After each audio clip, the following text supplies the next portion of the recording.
Hey guys, tonight you're in a kitchen that smells of smoke, sweat, and ambition. The air glows orange, thick with the heat of 100 fires. Iron pots hang from blackened hooks, each bubbling with something that could make or end a man's life. Before we begin, don't forget to like the video, subscribe, and tell me in the comments where you're watching from and what time it is. Because tonight, you're going to step into a world where cooking wasn't just a craft, it was a gamble with death.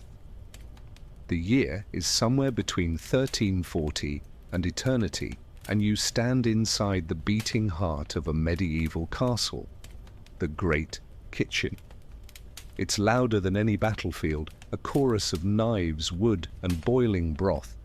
The air is heavy with the scent of roasted meat and danger. Around you, servants dart between the flames like shadows, their faces slick with oil and fear, because here a single mistake, too much salt, the wrong ingredient, one spoiled piece of meat could mean execution before supper ended. Cooks back then weren't just feeding their lords, they were protecting them. Food wasn't pleasure, it was politics. A poisoned pie could shift power, and a spoiled stew could stain a family's honor. Every ladle stirred more than broth. It stirred alliances, rivalries, and survival itself. You'll soon see how every dish in this world carried a secret, and why the men and women behind the fire risked everything just to keep their heads. So, sit closer to the warmth of the hearth. The knives are sharp, the fire restless, and the smell of roasted pheasant drifts through the hall like temptation itself. The lord upstairs is waiting for his meal, and the cook below is praying it won't be his last. You step into the great kitchen long before the first hint of dawn, when the castle above is still silent and the halls still echo with the ghosts of yesterday's feast. The air here is heavy with smoke, thicker than breath, clinging to hair, clothes, and memory. The stone walls are damp with centuries of grease, and the heat presses against you as if the fire itself is testing your resolve. You feel it seep into your bones until you can't tell where your body ends and the room begins. This isn't warmth, it's survival disguised as work. The great hearths never sleep. Flames twist and snap in a chorus of orange and gold, each one licking the soot-stained ceiling as if reaching for air that never comes. Around you, men and women move with the rhythm of exhaustion. Quiet, efficient, resigned. They don't speak unless they must. Every sound matters here. The scrape of a knife, the hiss of boiling broth, the thud of a ladle against copper. One mistake could be fatal, not just for the food, for the cook. These kitchens are not cozy places tucked behind the castle's grace. They are its engine, its lungs, its heartbeat. A single hall could feed hundreds. Pots the size of bathtubs bubble with soups thick as mud. Spits groan under the weight of entire deer. The smell is intoxicating. Butter, wine, fat, and iron all fighting for dominance in the air. The scent drifts upward through corridors and tapestries toward the Lord's Hall, where taste is luxury and danger waits beneath the silver lid of every dish. You watch the head cook, a man with eyes as sharp as his knives. He stands in command like a soldier who never leaves the battlefield. His job isn't to cook, it's to prevent disaster. The Lord's life depends on his precision, and his own life depends on the Lord's satisfaction. He wipes his brow with the back of his hand, leaving a dark smear of ash that looks almost like war paint. No one in this room thinks of art. They think of accuracy. In the corner, a boy no older than 12 sharpens blades. His hands are red and raw, the skin shiny from heat. He moves with the care of someone who's learned pain early and learned to ignore it. Every sound of metal against stone echoes like a prayer, steady, repetitive, almost comforting. You realize he's not afraid of the knife, he's afraid of what happens if it dulls. At the far end, a cauldron boils over, hissing as broth spills into the coals. The room doesn't flinch, no one looks up. They've learned that panic is louder than failure. The woman tending it grabs a rag, wipes the edge, and keeps moving. She's burned before. The skin of her forearm proves it. The kitchen doesn't punish accidents, it punishes inefficiency. The morning light filters weakly through the narrow slits of stone high above, turning smoke into silver ribbons. The light doesn't soften the room, it exposes it. You can see dust, grease, and human fatigue glimmering in the haze. A bell rings faintly from somewhere above. The castle waking, nobles stirring. Down here, no one stops to listen. Their day began hours ago. The steward enters next, tall, clean, and far too polished for a place like this. His boots are spotless despite the filth.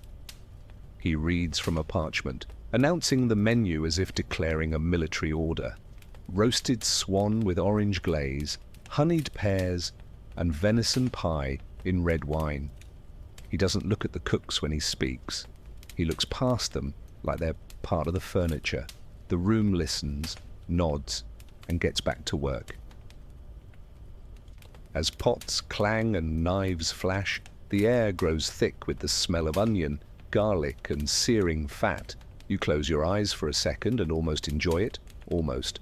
But there's no time for pleasure here. Taste is a duty, not delight.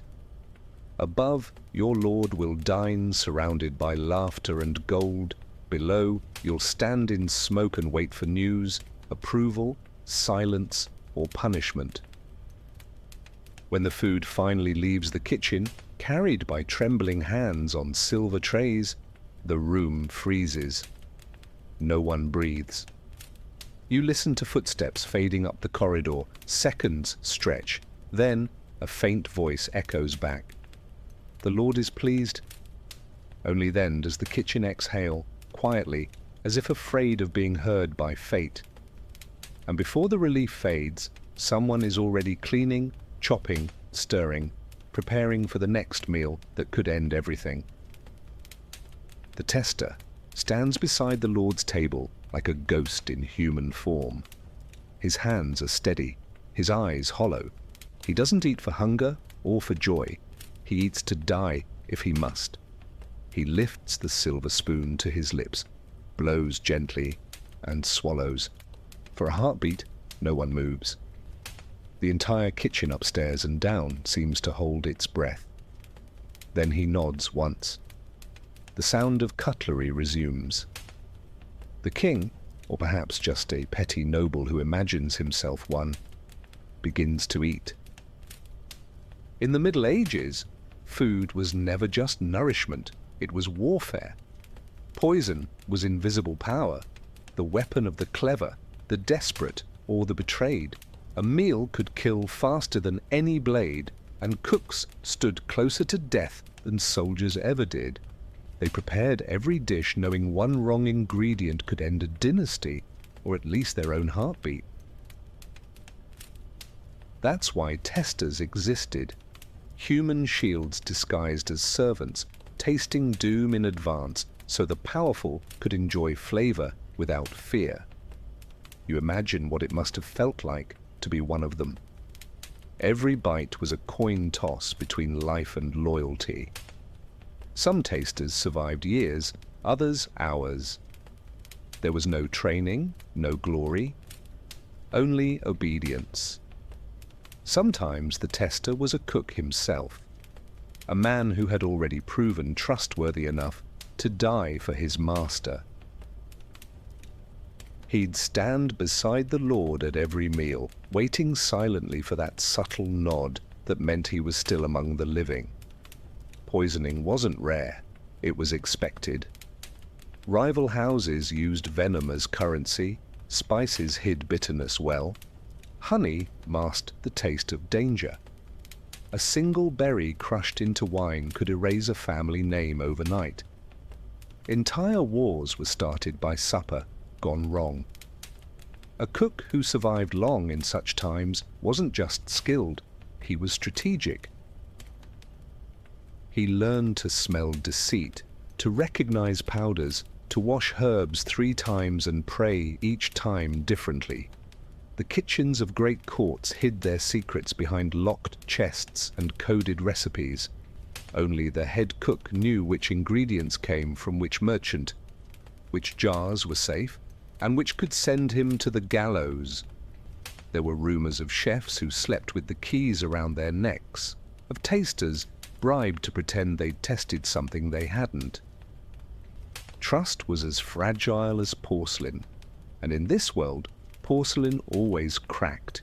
You stir a pot and catch the faint scent of almonds, sweet, floral, faintly wrong, you freeze.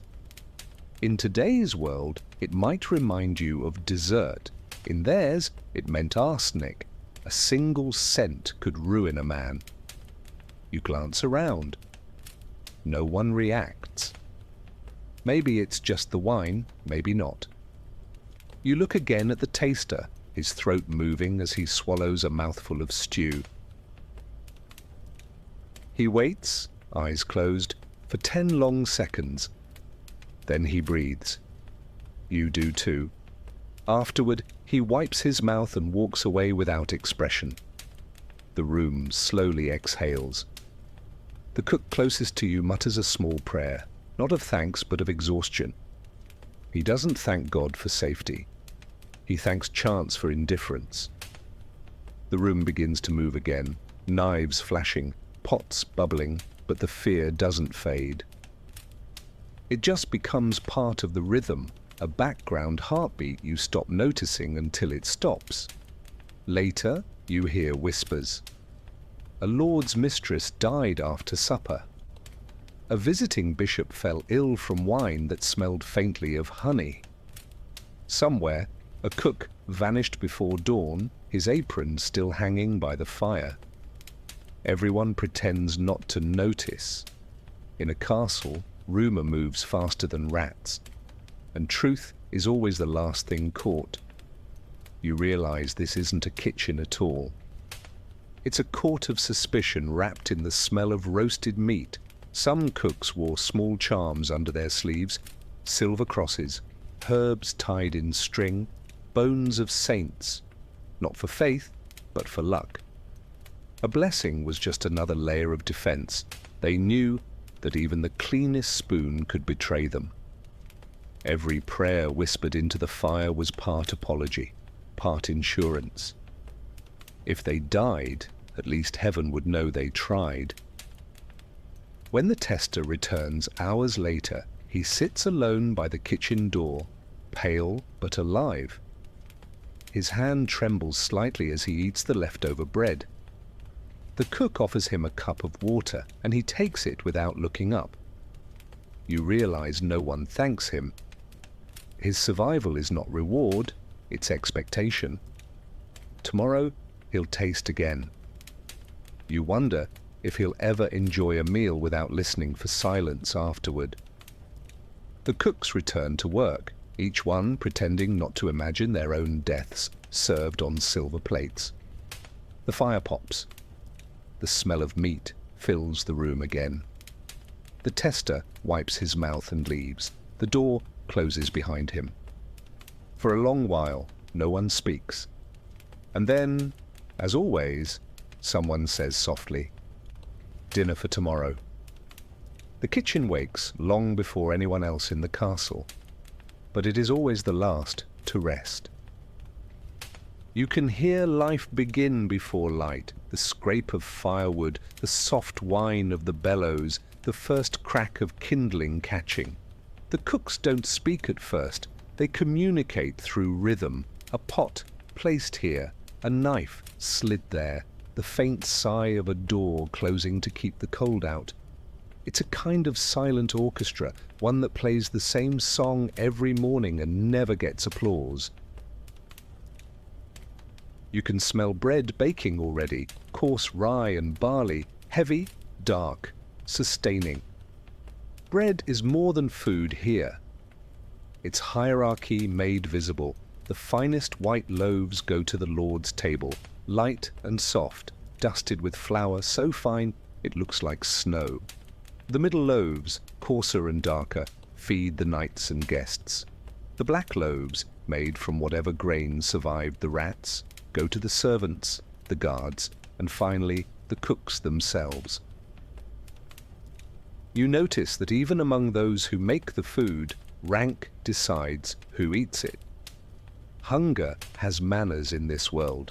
You watch a young woman kneading dough by the fire. Her hands are red from heat and cold alike.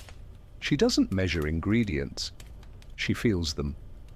Too much water and the dough will sag, too little and it will crack. She knows the weight of every grain the way a soldier knows his weapon. When she's finished, she sets the loaves on the peel and slides them into the mouth of the oven. The sound is soft, almost maternal, like putting a child to sleep inside fire. The ovens themselves are dangerous. Great domes of clay and stone that can blister skin in seconds. Every cook has a scar, usually hidden beneath sleeves, the mark of learning through pain. One careless moment, and the burn stays for life. You see an older man with his arms wrapped in linen, the fabric stained from years of accidents. He moves slowly but with precision. You realize that survival here is not strength, it's memory. By midday, the room becomes a storm, but it's an organized one. One group tends the spits, turning entire pigs, coating them with fat, basting endlessly to keep the skin from burning.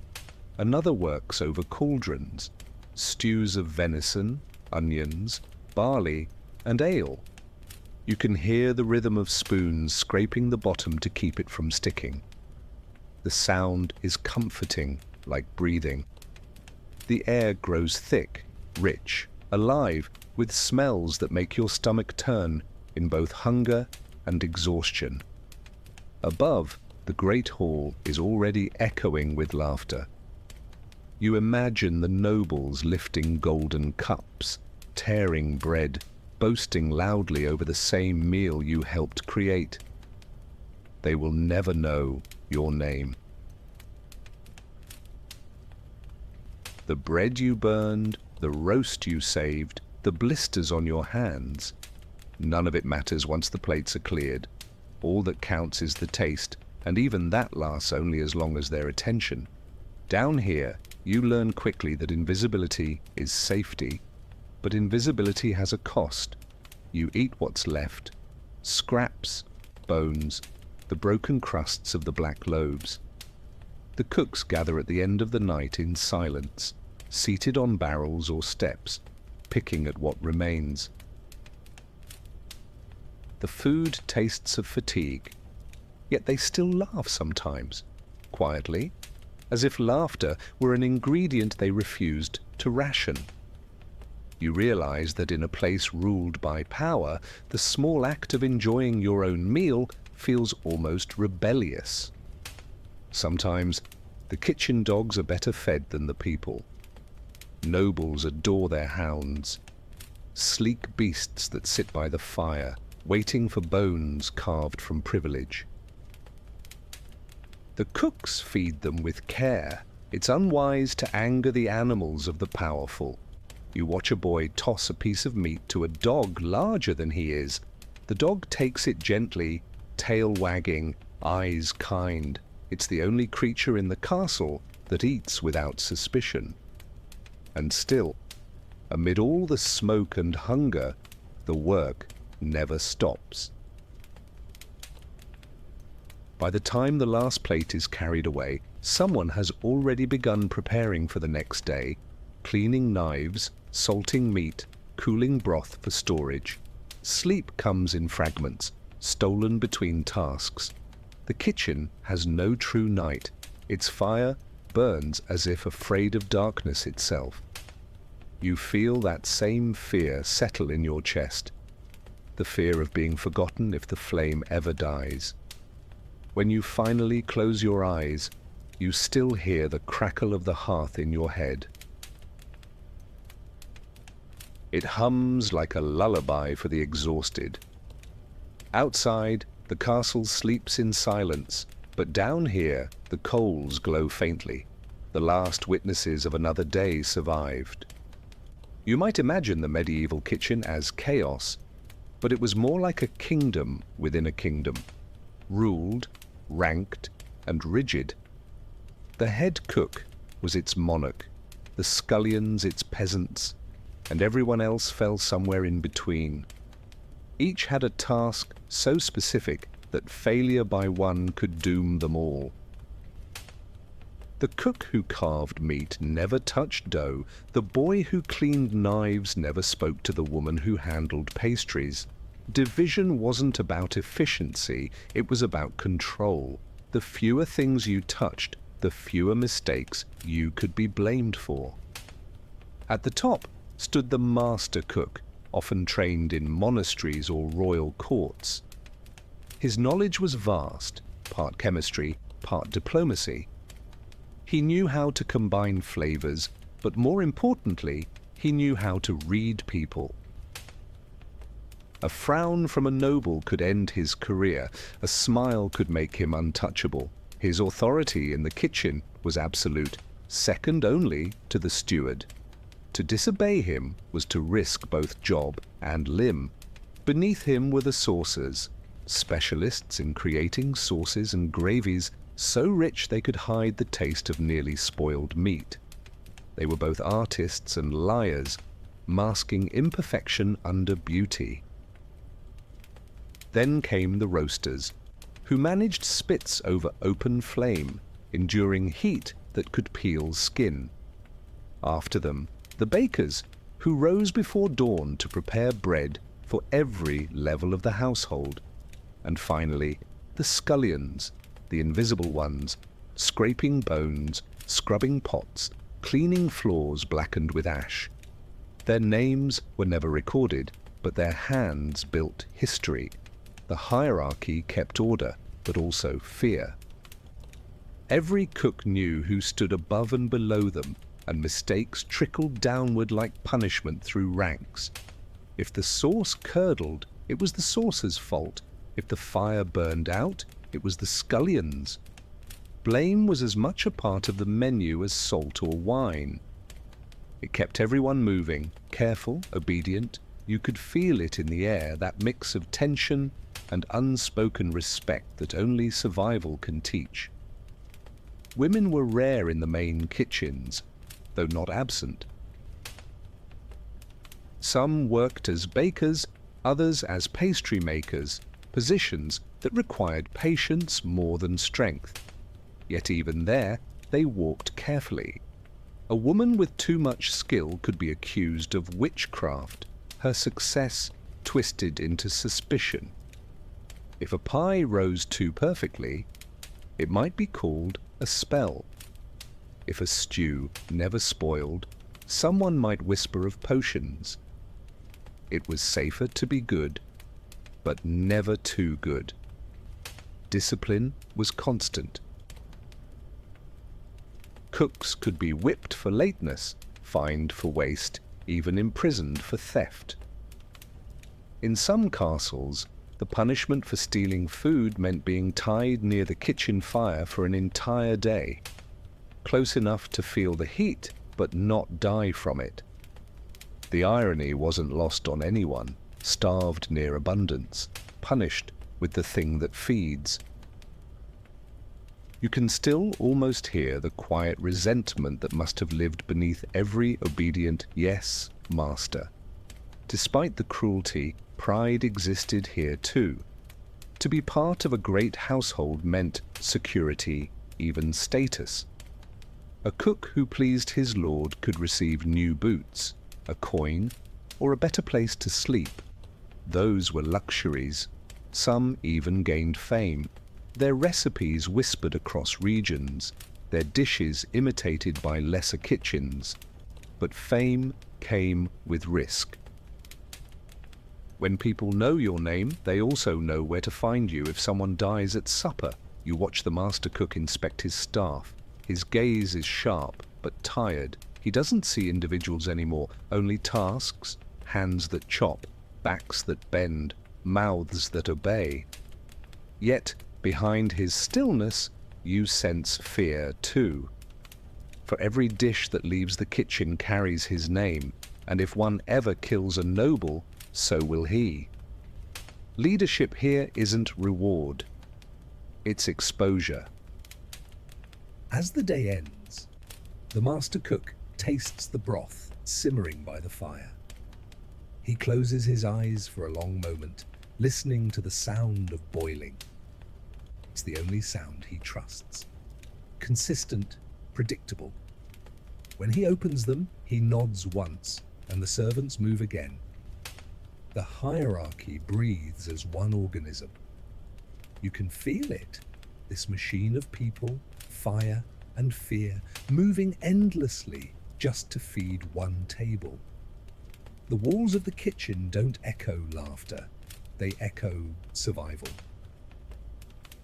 The rhythm of knives, the heartbeat of fire, the low murmur of obedience, it all blends into something ancient and strangely beautiful. You realize that every great feast you've ever imagined was built on this. Sweat, scars, silence, and the hope that no one dies before dessert. The fire rules everything here. It feeds, it tests, it kills.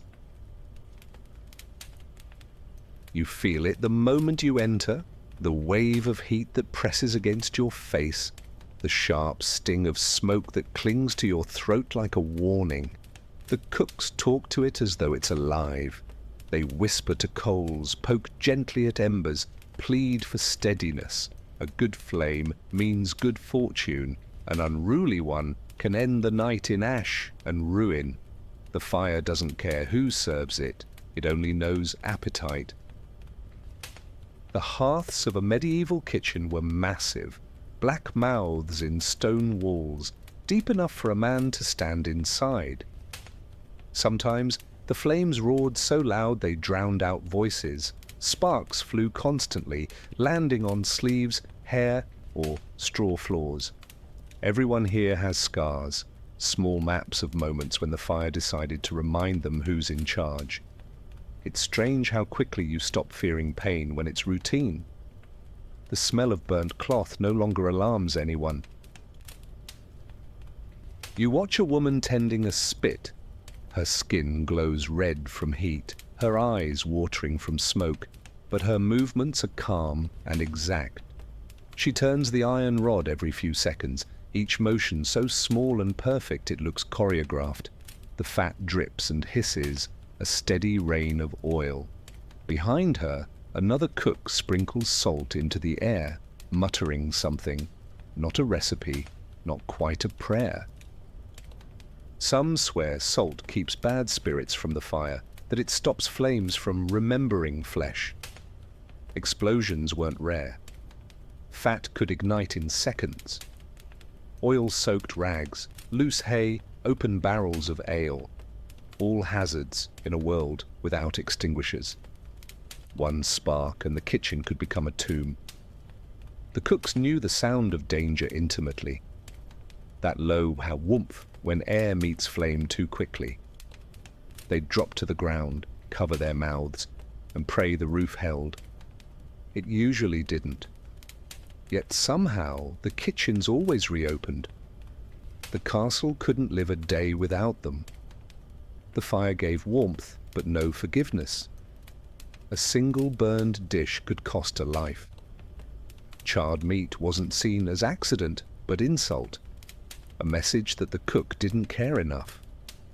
And so, the workers hovered dangerously close to the flames, watching, sweating, inhaling smoke until their lungs felt lined with soot.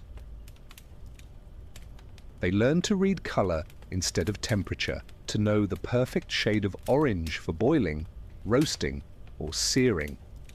You start to realize fire was their calendar, their clock, their god.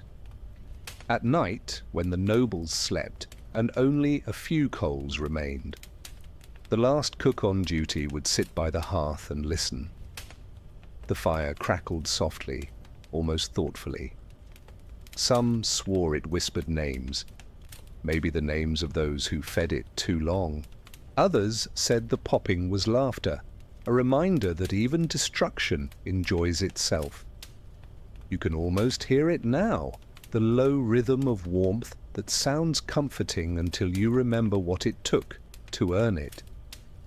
Keeping the flame alive was more than habit, it was ritual. Letting it die completely was bad luck, a sign of neglect. Someone always had to tend it, to feed it wood, to stir the ashes, to make sure it never forgot its purpose. The fire was the kitchen's memory, its witness. Every meal, every accident, every whispered argument lived in its smoke. It remembered everyone, even those who didn't survive to tell their stories. You notice something poetic about it.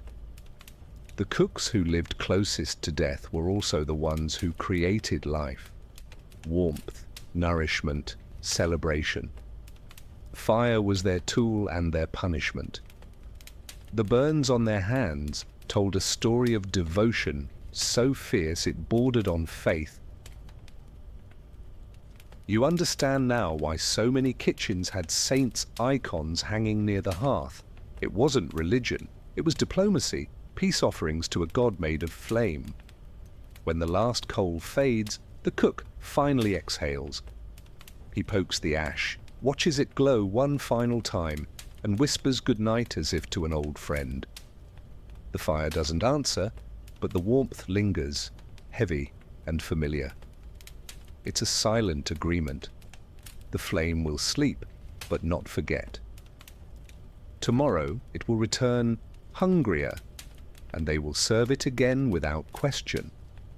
You think about how strange it is that the same element used to warm bodies, cook meals, and forge kingdoms also consumed everything that touched it too long. Maybe the cooks understood that better than anyone, that every form of creation comes with the risk of burning. They just learned to make peace with it. By the time the last dish is cleared and the final ember buried in ash, it's well past midnight. The castle above sleeps in silence, the laughter and music of the feast reduced to faint echoes. Down here, though, the kitchen never truly rests. The air is heavy, still scented with meat and smoke. Pots cool slowly on the stone floor. A few servants sit slumped against barrels, eyes half closed, hands still stained with work. The rhythm of exhaustion feels almost holy. You hear the faint drip of water from the ceiling, condensation from the day's heat, falling into buckets below. It's the only sound now, steady and hypnotic.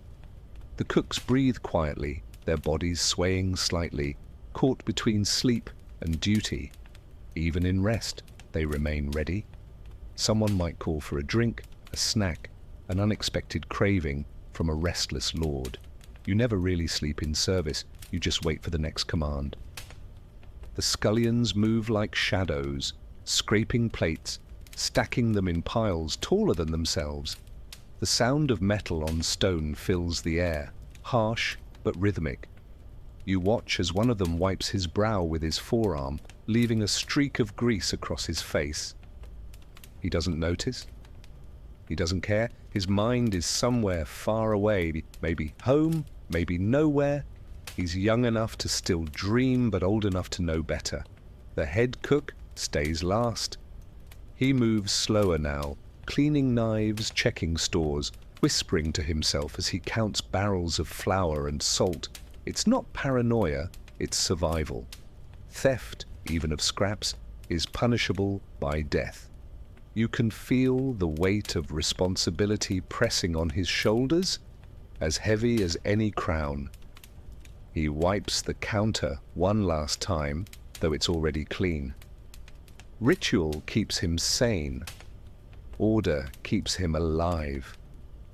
In the far corner, two servants whisper softly. You can't hear their words, but you know the tone. Gossip, maybe, or stories meant to distract from pain. One of them laughs quietly, covering her mouth. For a moment, the kitchen feels human again, the air lighter, almost tender. You realize that humor, even whispered through fatigue, might be the only medicine these people have. It's rebellion disguised as relief. Outside, the wind howls through the castle courtyard, finding cracks in the stone and sighing through them. The sound mixes with the lingering hum of the fire, creating something that feels alive, the castle breathing. The torches flicker. Shadows bend across the walls, dancing like spirits who refuse to leave. You understand why the cooks keep holy charms on their apron. In a place where so much dies, superstition feels like company. When the final candle burns low, the kitchen falls into darkness. The warmth fades slowly, leaving only the faint glow of the coals. You can still see faces in that dim red light, lined with fatigue, eyes closed but never fully resting. The smell of sweat and roasted meat has seeped into their skin. Tomorrow, no one will thank them, no one will remember them, but the fire will. It always does. You sit beside the dying embers and listen. Somewhere above, a noble snores softly in a feather bed. Down here, the cooks dream of warmth that doesn't demand sacrifice. You can almost feel their thoughts floating in the air, of bread, of sunlight, of days when heat means comfort instead of command. For now, the night belongs to them, brief and fragile as the last breath of the fire. And when dawn comes, they will rise again before the sun, wipe yesterday's soot from their faces, and start the same song from the beginning. No audience, no applause, just flame, knives, and the unspoken rule of their world. Feed the living, please the powerful, and pray you survive the meal. When the great feasts began, the castle transformed. What was once silent, stone became a living, breathing creature of noise, scent, and spectacle. Torches blazed from every wall, their light trembling over polished silver and faces flushed with wine. You could hear music from the upper hall. Lutes, flutes, drums. The rhythm of pride disguised as joy. Down below, the kitchen pulsed in perfect chaos. Every minute counted. Every dish carried reputation. The cooks didn't just feed power, they staged it. Feasts were performances meant to impress enemies as much as entertain friends. A single mistake could mean disgrace, but a masterpiece could secure a cook's place for life. You can imagine it. Golden pies with birds flying out, sugar sculptures taller than a man, fountains pouring red wine instead of water. Everything was excess. It wasn't enough for food to taste good. It had to astonish. The nobility didn't crave flavor, they craved proof of their own wealth. But in that spectacle, death lingered quietly. Poisons, spoiled meat, undercooked poultry, all silent killers.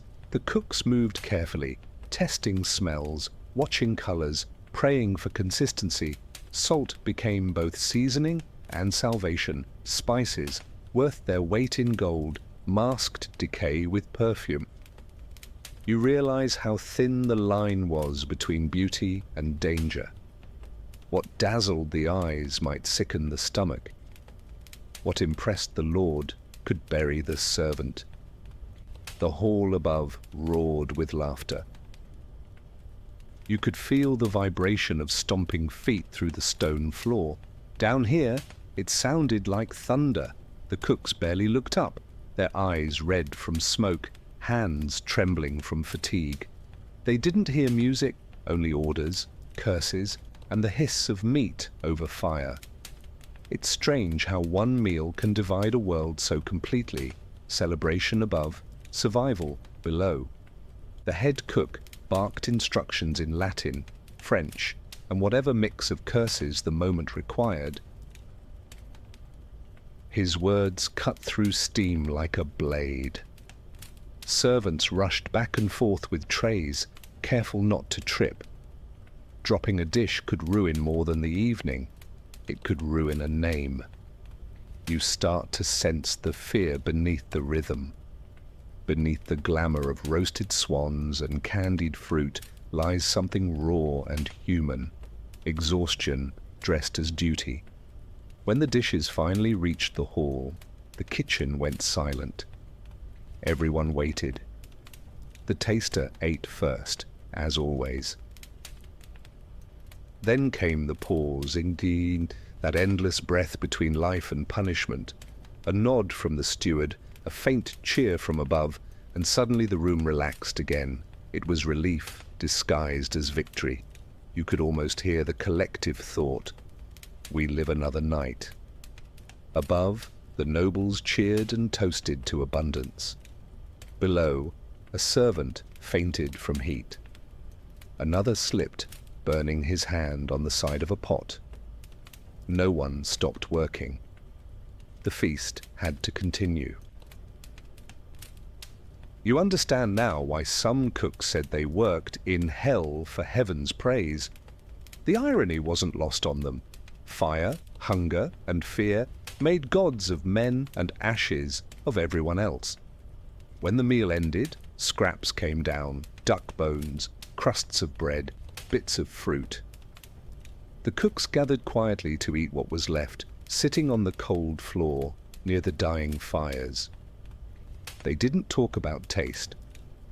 They talked about survival, about small victories. A roast that didn't burn, a pie that didn't collapse, a lord who smiled instead of frowning. You realize it wasn't just a job. It was gambling with dignity, one meal at a time. The air smelled of grease and triumph. Someone hummed softly. Another washed dishes until his hands turned pale. The head cook finally sat down, his back to the fire, staring at the ceiling as though waiting for something to fall. In a way, he was... Success here never lasted. It always melted into the next order, the next expectation, the next risk. Tomorrow's menu would be deadlier, richer, harder. When the torches above were extinguished, only embers remained to light the room. They glowed faintly like coins scattered on the ground. The day's payment. The cooks sat quietly, their shadows long and tired on the walls. The feast was over, but the work was not. Meat needed salting. Knives needed cleaning. There was always something left to do, always another small offering to the gods of fire and fortune. By the time dawn's pale light slipped through the cracks, the air still smelled faintly of sugar and smoke. The world above slept in comfort. Down here, the kitchen dreamed in exhaustion, yet somehow, in all that fatigue, a strange pride lingered. The fire had not won. The cooks had survived, and in this place, that was victory enough. Poison wasn't the only danger in the medieval kitchen. Sometimes, food itself became a weapon. Nobles used it to control, humiliate, or punish. A denied feast could insult an entire family. A forced meal could seal unwanted alliances. Food carried messages sharper than daggers. Imagine being told to serve a guest a platter of spoiled meat, a quiet insult disguised as generosity. To refuse was treason. To obey was cruelty. The kitchen stood at the crossroads of obedience and morality. Cooks became unwilling diplomats. They knew which dishes were meant to charm and which to offend. A saltless stew for a visiting rival said, "You are not welcome." A dish served too cold implied disrespect. Too hot meant impatience. Meals spoke languages long before words did. You realize the power in that, the unspoken codes baked into bread and broth.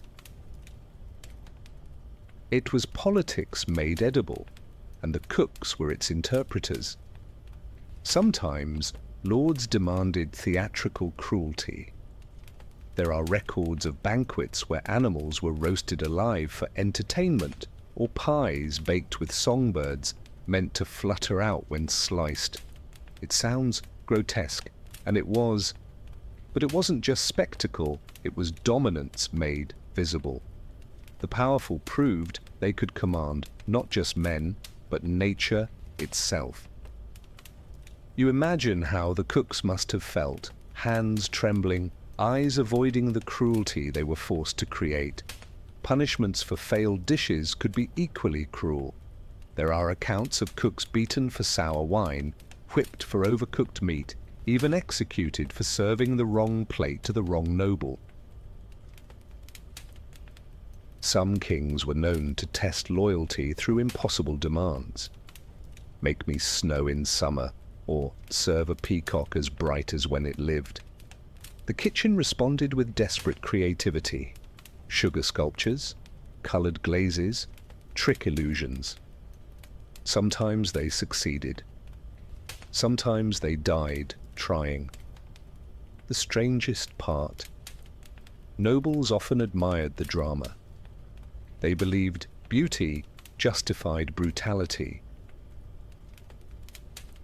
A cook might cry while roasting a swan, but when the feathers were reattached and the bird appeared alive again, applause filled the hall. You can almost see the flicker of pride on the cook's face, pride mixed with shame, the same blend that feeds every survivor of an unjust world. Spices played a darker role too. Cinnamon, pepper, nutmeg, once rare treasures, became symbols of purity and status. Their price rivaled gold. Entire wars were fought for their control. Yet in kitchens, they masked the stench of rot, turning decay into elegance. It's a strange paradox. The more expensive the flavor, the more likely it hid something dying. You realize how luxury and illusion have always shared a table. Food also decided fate in quieter ways. When famine came, lords feasted anyway, demanding delicacies while their villages starved. The cooks, forced to create abundance out of scarcity, became unwilling accomplices in cruelty. Imagine serving roasted pheasant to men who taxed the grain that once fed your own family. You'd taste the injustice in every bite. You'd learn to swallow guilt as easily as air. The kitchen's silence was its armor. Servants spoke little and heard everything. They knew secrets. Who ate too much, who drank too hard, who met whose eyes across the table too long. Cooks became the keepers of sins, their loyalty measured in discretion. It's why so many noble families feared their own staff. Power built on appetite is fragile. The hand that feeds can always starve you back. You hear stories whispered among servants about meals that decided wars. One poisoned banquet wiped out an entire line of nobles in Venice. Another feast in France supposedly ended a rebellion, when the rebels mysteriously fell ill after dessert. The cooks' names were never written, just erased quietly, along with their recipes. History never remembers those who burn quietly in the background. As you imagine it now, the kitchen feels more like a battlefield than a room. The knives are real, the heat unbearable, and the stakes infinite. The line between loyalty and survival blurs until it disappears completely. And yet, through all of it, the cooks keep feeding their lords, not because they believe in them, but because hunger leaves no choice. When the last course leaves the kitchen, the cooks watch it go in silence. They don't follow the tray with their eyes, they follow it with their fate. Because once again, life, death, and reputation are being served upstairs on a silver plate. Behind the main hearth, tucked away in a dark corner, stood the most guarded place in any medieval kitchen, the spice chest. It was locked with iron clasps, its key kept on a leather cord around the cook's neck. Inside were tiny bags and vials worth more than most servants earned in a lifetime. Pepper, cinnamon, cloves, saffron, small treasures that could shift both taste and politics. The smell alone was dizzying, a cloud of heat and sweetness that clung to everything it touched. Each spice had its own story. Cinnamon traveled from Ceylon, nutmeg from islands few in Europe had ever seen. Peppercorns came overland from India, traded hand to hand, taxed by every kingdom they passed through. They arrived wrinkled and black, but carried the weight of gold. When a noble sprinkled pepper on his meal, he wasn't seasoning food, he was displaying empire. You realize now that kitchens were not just rooms of heat and labor, they were crossroads of the world. To handle the spices was a sacred duty. The cook measured them with trembling care, pinching tiny amounts between fingers darkened by soot. A grain too much, and the Lord might accuse you of excess. A grain too little, and he might call you lazy. The fine line between artistry and accusation was thinner than dust. Many cooks kept small personal stashes hidden under their aprons. Insurance, they said, for the day fortune turned. Not all spices were harmless. Some were dangerous when misused, others simply misunderstood. Nutmeg, in high doses, could cause hallucinations or death. Cinnamon, though fragrant, could burn the throat raw. Clove oil, too concentrated, could numb the tongue. A few unlucky apprentices learned this the hard way, tasting too eagerly and collapsing by the fire. The others simply stepped over them and kept stirring. Mercy wasn't part of the recipe. Rumors began to swirl that certain cooks used their knowledge to harm. It was said that one chef in Burgundy could make a sauce that softened the heart, an early love potion perhaps. Another in Italy was accused of mixing crushed pearls into soup to cure melancholy. The church didn't approve. Too much creativity in a kitchen looked too much like sorcery. And in a world where superstition ruled, a cook's curiosity could quickly become his curse. To protect themselves, some cooks developed codes. Recipes were written like riddles. Take the heart of the wind, meaning time, the tears of the moon, meaning vinegar. It was their way of hiding knowledge from both thieves and inquisitors. You can imagine the quiet pride of a man whose greatest secrets were disguised in poetry, surviving centuries longer than his name ever would. The spice chest became a symbol of both trust and danger. If a lord lost faith in his cook, the chest was seized first. Its contents were counted, weighed, often replaced with cheaper substitutes to test honesty. A cook found guilty of tampering could be flogged, exiled, or hung by his apron strings. Yet every night, new dishes appeared, complex, fragrant, impossible. Somehow, fear made them creative. When the chest opened, the room seemed to pause. The air changed, thicker, sweeter, exotic. The cooks leaned in, inhaling like addicts. They'd never travel the world, but through those powders, they touched it. It's strange how conquest and colonization could fit inside something as small as a pinch between fingers. In that sense, every meal was geography, and every cook an uncredited cartographer of taste. Sometimes, late at night, when everyone else slept, the head cook would open the chest just to smell it. He'd sit quietly beside the fire, letting the scents swirl: spice, smoke, sweat, ambition. Maybe he didn't even like the smell anymore. Maybe it just reminded him that, in this tiny corner of a vast, cruel world, he still held something powerful enough to change it. When dawn came, he'd lock the chest again, slip the key back around his neck, and return to the endless rhythm of knives and orders.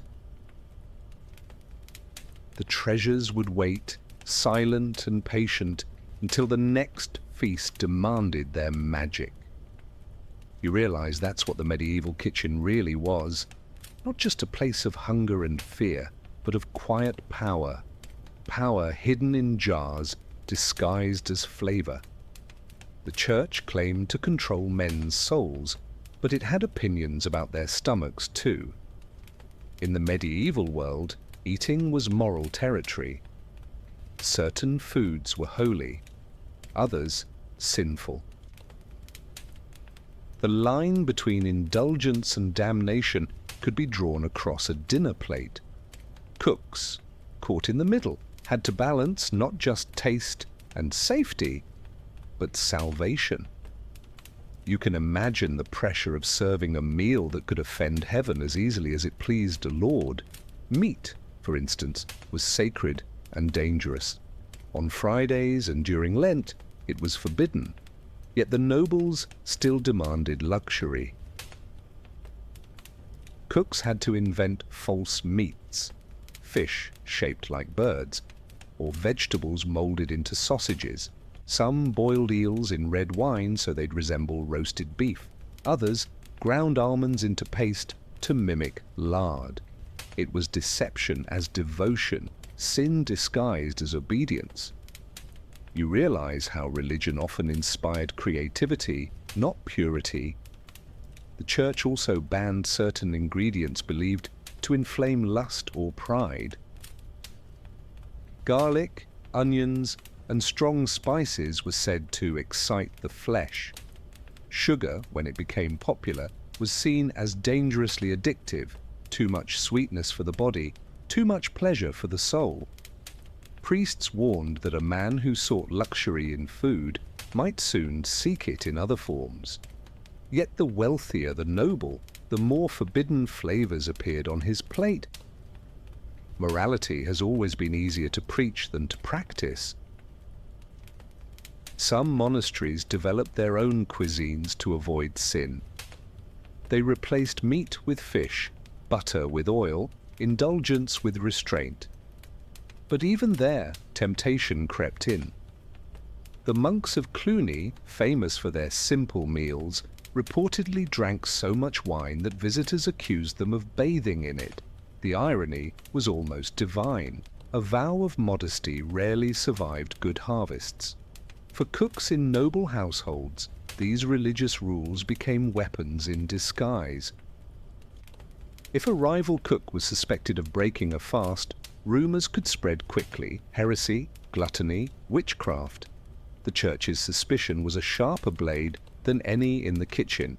One accusation could erase years of loyalty. So recipes became political statements. A well-timed fish stew could prove faith. A misplaced cut of pork could ruin a life. The cooks adapted, of course. They learned to speak two languages, one for the kitchen, one for confession. No, father, it was not meat, they'd say. It was fish, only shaped differently. Lies wrapped in holy syntax. And maybe, deep down, even the priests admired their craft. After all, they too knew the art of turning words into miracles. There were deeper taboos, too, ingredients considered unnatural, even cursed. Blood, for example, was used in puddings and sauces, though the church frowned upon it. Frogs, snakes, and certain birds were rumoured to carry demonic influence. Yet these same forbidden dishes appeared secretly at feasts, especially during pagan holidays that Christianity couldn't quite erase. You can feel that tug between faith and instinct, the need to obey versus the desire to taste. Some cooks leaned fully into danger, experimenting with plants that bordered on poisonous, belladonna for bitterness, henbane for heat. They called them whispering herbs, the ones that spoke to the mind. One French chronicle even mentions a royal feast where guests saw visions of saints after dessert, likely hallucinations caused by contaminated honey. The chronicler called it divine revelation. The cooks called it survival. In this strange moral landscape, feeding others became an act of negotiation between hunger and holiness, safety and spectacle. The cook wasn't just a servant anymore, he was an alchemist, turning sin into supper and guilt into glory. It's funny, in a sad way, how people feared witches for mixing potions while praising chefs for doing the same thing with butter. By the end of the century, church and kitchen learned to coexist, not through faith, but fatigue. People grew too hungry for perfection. Fasting rules loosened, luxury became normalized, but the memory of danger lingered. Even centuries later, the scent of cloves or roasted pork carried whispers of rebellion. You smell it now. Rich, warm, faintly defiant. The perfume of a world that risked its soul for taste. If you spent a day in a medieval kitchen, you'd notice that logic and superstition cooked side by side. Every action had meaning, every object had power.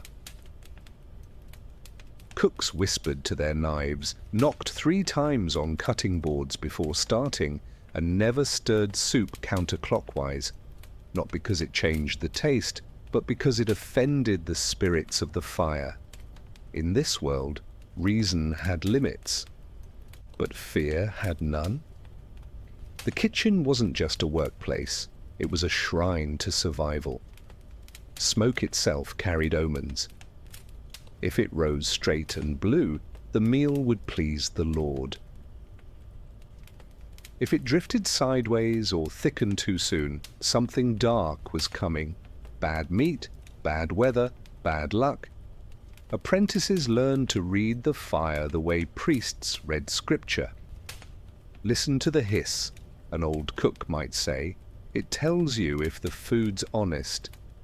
You can imagine the comfort of believing the fire could talk back.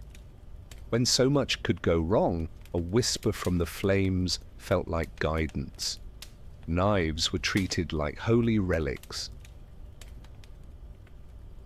A good blade was named, respected, even feared. A cook might say, "She cut well today," as if speaking of a person. Letting another hand touch your knife was an insult, or an omen of betrayal. Knives passed down through generations were said to remember their owners, growing dull when handled by strangers. It sounds like fantasy until you picture the intimacy of it. Steel polished daily by the same hand, sharp enough to outlive everyone who fed from it. There were rules for salt too. Spill it, and you had to toss a pinch over your shoulder to blind the devil waiting behind you. Drop bread, kiss it before throwing it away. Burn garlic. Expect arguments at dinner. The cooks didn't invent these beliefs, they inherited them, passed quietly from one fire to another. In a world where death could come from spoiled meat or superstition became a way to feel control again. Even the architecture carried rituals. Doors to the kitchen were kept open during feasts so that evil spirits, drawn to heat and greed, could escape instead of staying behind. Some castles carved tiny holes above the hearths, breathing mouths, they called them, to let bad luck drift away with the smoke. It's hard not to admire that mix of faith and practicality. If your world was unpredictable, you learned to build escape routes for both yourself and your ghosts. The cooks themselves were said to carry luck in their hands. A fortunate cook could make a roast tender even with poor meat, while an unlucky one could ruin the finest ingredients.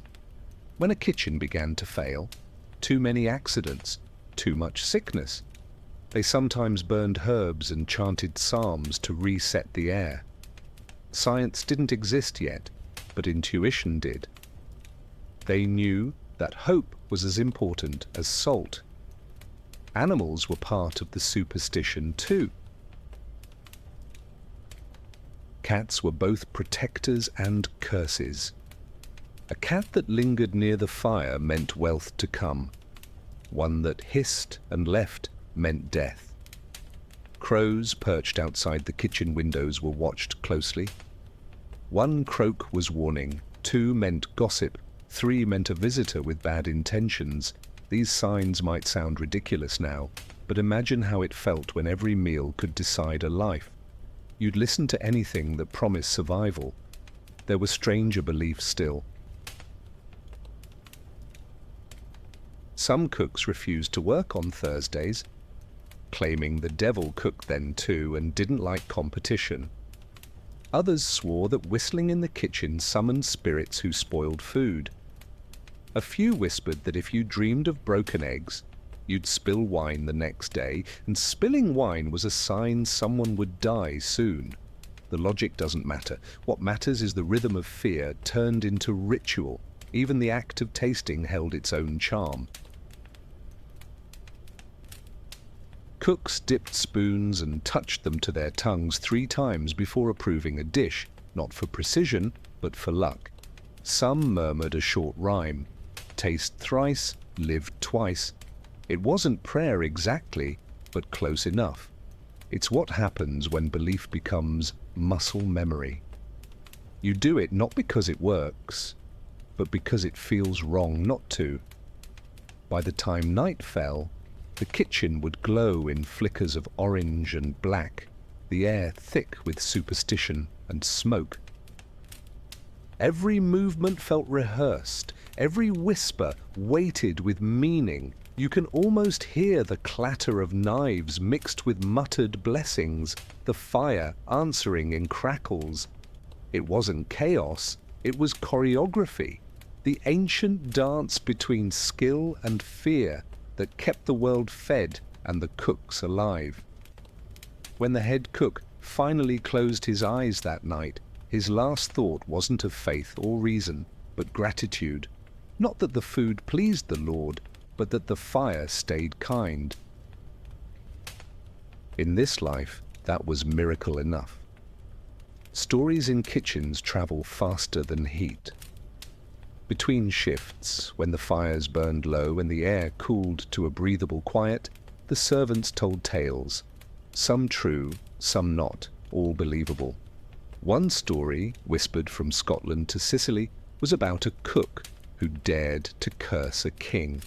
No one remembered his name, but everyone remembered his fate. You can imagine how stories like this survive, not as warnings from above, but as fantasies for those trapped below. He was said to be brilliant, a master of flavor who could turn spoiled meat into something divine. The king loved him at first, but affection from power is a fragile thing. One day, a dish went wrong, perhaps undercooked, perhaps too bitter. The king, drunk and cruel, struck the cook across the face with a bone. The kitchen froze. Pride flared. And in that moment, the man forgot his place. He whispered a curse into the fire. No one knows what he said, but by morning the king was dead. Poison, some claimed. Guilt, said others. Divine justice, said everyone else. The cook was dragged to the courtyard and hanged by his apron strings before noon. His body swung above the kitchen door for 3 days, a warning. Yet after that, strange things began to happen.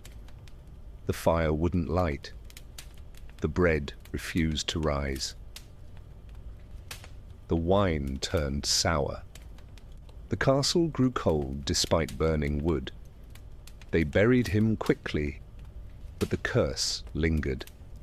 Superstition spread like smoke. In nearby towns, cooks left offerings of bread crusts at crossroads, whispering his name for protection. Better his curse than a noble's favor, they'd say. Some carried bits of scorched wood as charms, claiming it came from the cursed hearth. Even nobles grew wary. Kings began tasting their own meals again, just in case. Fear has a long shelf life when it's served with a story. The church tried to erase the legend, calling it blasphemy. But they couldn't kill a tale that gave power to the powerless. The cook who cursed a king became folklore's quiet rebellion. Proof that even the lowest hand could strike high. For servants who lived at the mercy of their masters, that thought was intoxicating. You can feel it now. The heat of revenge glowing under centuries of dust. Some said the cook's spirit haunted kitchens across Europe. When fires burned unevenly or pots cracked without reason, it was the angry chef seeking justice. In France, they left a bowl of milk near the hearth to calm him. In Germany, they whispered apologies before cooking royal meals. It's absurd, maybe, but comforting. The idea that someone, somewhere, was still defending the cooks. Over time, the curse changed shape. In England, it became a rhyme. If bread won't rise and soup won't stay, the cook who cursed still works today. In Italy, it became a warning for arrogant lords. Feed your servants well. One day, they'll feed you poorly. Each culture kept a version, twisting it to fit their fears. That's how truth travels. Not written, but tasted. Of course, historians laugh at the story. They say the king died of infection or gout, not curses. But you can't ignore how much truth superstition holds when history forgets empathy. The cooks believed in the story because it gave them something history never did. Power, however imaginary. And sometimes imagination is the only freedom the oppressed can afford. Even now, when you stand in an old kitchen and feel the strange draught from the chimney, part of you wonders. The air smells faintly of smoke and metal. You feel watched, not menacingly, just knowingly. Maybe it's memory, maybe it's myth, maybe it's the cook himself, still waiting for someone to whisper his name in gratitude instead of fear. And when you do, quietly, under your breath, the fire steadies for a moment, as if listening. Then it crackles softly, and the air feels a little warmer than before. Some stories aren't passed down for glory. They're whispered for warning. One tells of a kitchen that burned itself alive. It began like any other night, fires roaring, spits turning, the smell of goose fat thick in the air. The cooks worked as they always did, tired, quiet, automatic. But that night, something was wrong with the flame. It moved strangely, breathing faster, brighter. The youngest apprentice said the fire looked hungry. No one listened. They never did until it was too late. It started with a hiss, a sound too sharp to belong to boiling broth. A pot cracked, spilling oil into the hearth. Within seconds, the flames jumped higher, devouring the wall of wood and straw that lined the chimney. Someone screamed, but the smoke drowned it out.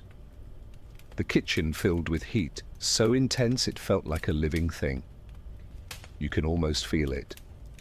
The air thickening, turning solid, tasting of iron and panic. No one thought to run. They just tried to cook faster, as if work could appease the blaze. When the fire spread, the cooks turned soldiers. They formed lines, passing buckets of water that evaporated before touching the flames. The head cook shouted prayers, half Latin, half desperation. Pots exploded like cannon fire. The room became chaos. Fire, shouting, collapsing beams. They say one man stayed behind to save the spice chest. When they found him later, the chest was untouched. He wasn't. The Lord above never came down. The fire raged for hours before the stone ceiling finally cracked, swallowing everything below in a cloud of smoke and soot. By morning, nothing remained but ash, twisted metal, and silence. The kitchen, the heart of the castle, was gone. The survivors said the smell lingered for weeks, impossible to wash away. The castle itself seemed quieter afterward, as though mourning the hands that once fed it. Superstition filled the void quickly. Some said the cook who cursed the king had returned for vengeance. Others claimed the fire was punishment for gluttony, a divine reminder that too much hunger for luxury always burns. The church called it God's judgment. The servants called it Tuesday. When everything you do risks death, tragedy becomes routine. But there was one detail no one could explain. In the ruins, among the melted pots and blackened bones, they found a loaf of bread, unburned. Perfect, golden, untouched.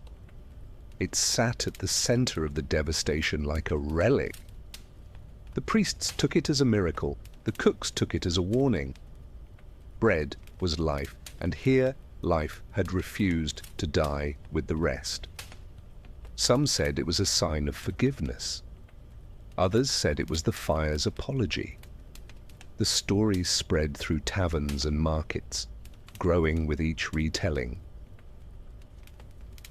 People began leaving loaves near their hearths for protection, offerings to the kitchen ghost. The tradition lasted generations, even centuries later. Some villages still bake a single loaf on the anniversary of a fire, place it by the window, and whisper, "Eat well and leave us be." It's strange how destruction and mercy can share the same story. In time, the castle rebuilt. The new kitchen was larger, stronger, more beautiful. But no one cooked there at night again. They said they could still hear pans clanging and bread rising when no one was inside. Sometimes, smoke drifted from the chimney even when the fires were cold. No one questioned it.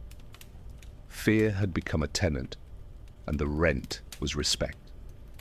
You realize now that every burned kitchen, every blackened hearth, every scarred cook carried the same lesson. Control is an illusion. Fire feeds, but it also remembers. And those who live by it eventually learn that survival is never mastery, only negotiation.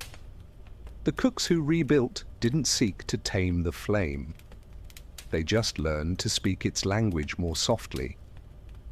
Centuries later, the story still glows faintly in the dark corners of kitchens across Europe. A tale of pride, punishment and strange forgiveness. If you listen closely in the quiet hours of the night, you might hear the faint crackle of a fire that shouldn't exist, and the whisper that always follows, "Feed me gently." Every profession has its martyr, and for cooks, it was a woman named Isolde, though she was never officially canonized. The church ignored her, but the people didn't. Her story began not with miracles, but with boiling water. She was a scullery maid in a noble household, responsible for cleaning pots, scrubbing floors, and fetching water from the well. Her hands were always raw, her hair always damp with steam. No one noticed her until the day the food went missing. During Lent, when meat was forbidden, someone in the castle began stealing it from storage. The Lord accused the cooks, the servants, even the guards. When they found salted pork hidden near the scullery, Isolde confessed. But the truth was strange. She hadn't eaten it. She'd been giving it to starving families beyond the walls. The Lord ordered her whipped, but when they raised the lash, something impossible happened. The torches went out, all of them. Darkness filled the hall, thick as smoke. When light returned, the meat was gone. The barrels were empty. In their place lay loaves of bread, steaming as if freshly baked. The Lord, terrified, declared it sorcery. The priests called it witchcraft. The cooks called it mercy. They say Isolde smiled, said nothing, and went back to cleaning pots. The next morning, she was gone. No one ever saw her again. Within days, strange things began to happen. Food that spoiled overnight now lasted for weeks. The ovens burned hotter, but never flared. Water drawn from the well stayed warm, even in winter. The cooks whispered that Isolde had blessed the kitchen before she left. The priests refused to acknowledge her, but they didn't deny the miracles either. Silence, they knew, was safer than disbelief. Over time, the servants began to pray to her. Quietly, secretly. They carved her initials, I, S, into the handles of their spoons, scratched them into the sides of cauldrons, whispered her name before every meal. Saint of the scullery, they called her, patron of the overlooked, protector of the poor, guardian of those who feed others but rarely eat themselves. Her story spread far beyond the castle, following the smoke of kitchens wherever it went. When famine struck years later, people baked small loaves shaped like hands and placed them on windowsills in her honor. They believed Isolde walked unseen through the villages at night, touching each loaf to make it multiply. There are records of whole towns claiming that bread appeared in empty cupboards, that stew never ran out even when the pot seemed bare. You don't have to believe it to understand why they did. Hope often wears the face of the forgotten. The church tried to suppress her story, as it blurred the line between sainthood and rebellion. But cooks are stubborn storytellers. They carried her tale through smoke and salt, embedding it in their prayers, their jokes, even their recipes. One old cookbook found centuries later included a note in the margin beside a soup recipe. Boil softly, or she will stir. Even today, historians find traces of her devotion. Kitchen charms carved from old ladles, medallions showing a woman holding a spoon instead of a cross. To scholars, they're curiosities. To those who understand, they're relics of a truth the world tried to forget. Holiness can live anywhere, even in the hands that scrub the floor. When you think about Isolde, you realize she represents every cook who ever risked punishment just to feed someone else. Her miracle wasn't bread or fire, it was kindness. And in a world ruled by cruelty, kindness is the most dangerous form of power. Maybe that's why they never canonized her. Holiness that answers to no hierarchy is hard to control. Sometimes, when the kitchen grows quiet and the air smells faintly of clean water and ash, you can almost feel her presence. Not watching, just waiting. Not for praise, but for hunger. And somewhere in that moment, when you close your eyes, you understand why the cooks still whisper her name before lighting the first fire of the day. Rivalry in a medieval kitchen didn't look like shouting across a counter. It looked like silence sharpened to a blade. You notice it in the way two sauciers avoid each other's eyes while reaching for the same jar of pepper, or how one baker starts his loaves at dawn just to steal the best heat from the oven before the other arrives. The air is thick with the politeness of enemies. Every task is performed precisely, not because of pride alone, but because someone else is watching, waiting for a mistake. Competition kept the standards cruelly high. The head cook encouraged it with a glance, a nod, a single "well done," spoken near the right set of ears. Praise here functioned like currency. One compliment could buy you a month of good treatment. One sigh could send you back to the scullery with a bucket and a broken spirit. You sense how every pot lifted, every knife stroke counted, not only for the Lord's plate, but for rank in an invisible league. Sometimes the rivalry turned practical. One saucier would accidentally mislabel a jar of saffron, hiding it among cheaper spices. Another would salt a fish a touch early and nudge it to a colleague's station. If the dish failed, the blame stuck like grease. If it succeeded, so did jealousy. The kitchen became a chessboard of heat and timing, where a single extra minute at the fire could crown or kill a career. You learn quickly that trust is rarer than cinnamon. Feasts sharpen tensions into needles. When the menu included elaborate subtleties, peacocks refeathered, pies that release birds, sugar palaces that glimmer like frost. The rivalry took on an almost theatrical cruelty. The pastry maker measured his marzipan like a judge. The carver angled his knife so carefully you could see himself reflected in it. Even the scullions felt the pressure, scraping pans with devotion as if their own reflection might determine their fate that night. Despite the edge, the rivalry produced brilliance. Dishes became cleaner, sauces thinner and brighter, bread lighter even when flour was poor. You watch as a young cook transforms a coarse barley soup into something velvety by straining it through linen 3 times, then whisking in almond milk stolen from dessert. He sets the bowl down with quiet triumph. Around him, no one applauds. In this world, improvement is expected, not celebrated. Praise would only invite sabotage. Some competitions were secret and beautiful. On winter nights, 2 bakers shaped hidden symbols into their loaves. A spiral for luck, a cross-hatched sun for early spring, a tiny fish for forgiveness during Lent. Servants would later guess which baker crafted which loaf by scent alone. It sounds playful, but it wasn't.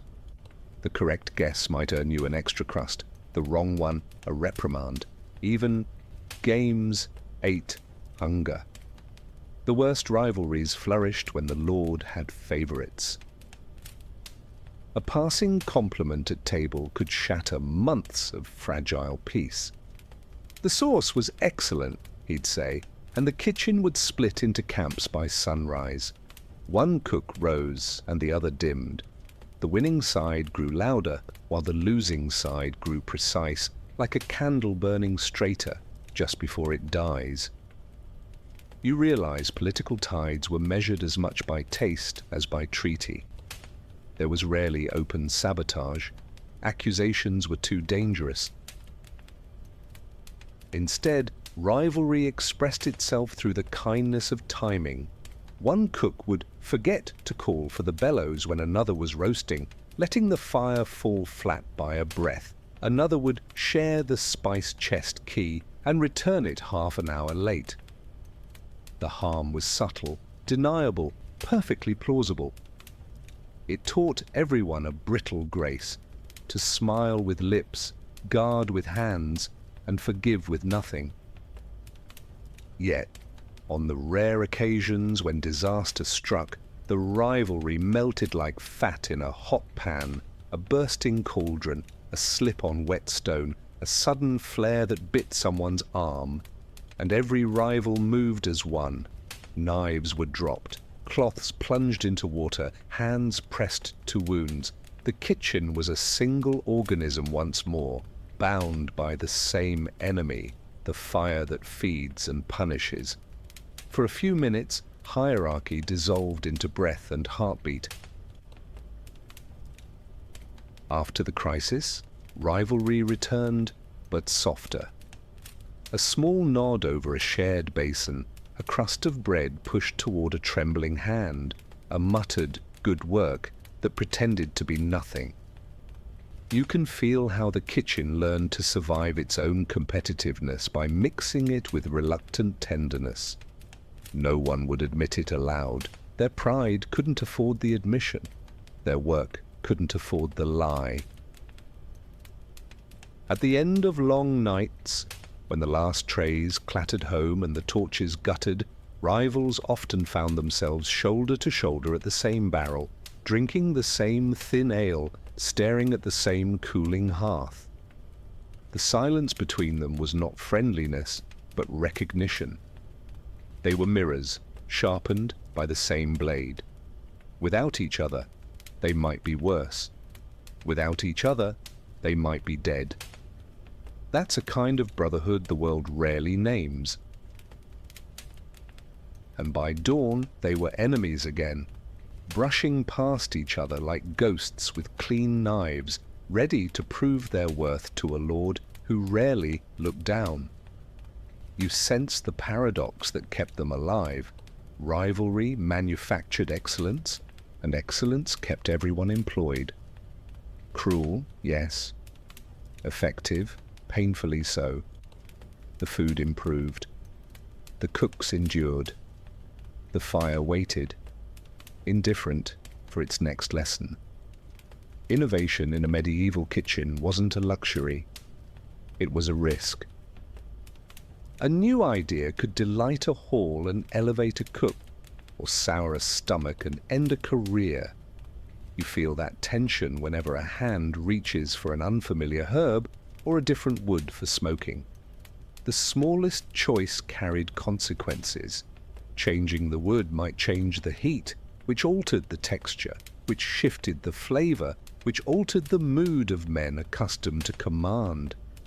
Experiments were culinary tightropes strung over punishment. The head cook allowed experiments only on quiet days, or in the last course, when most nobles were too drunk to notice.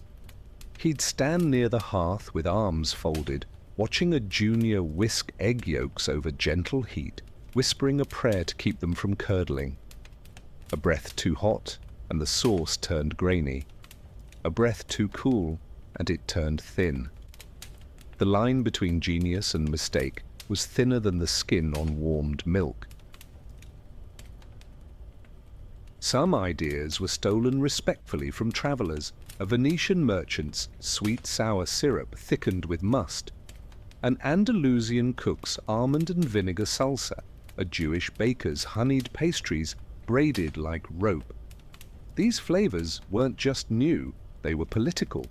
Serving an unfamiliar spice could flatter a visiting ally or insult a stubborn lord who mistrusted foreign tongues.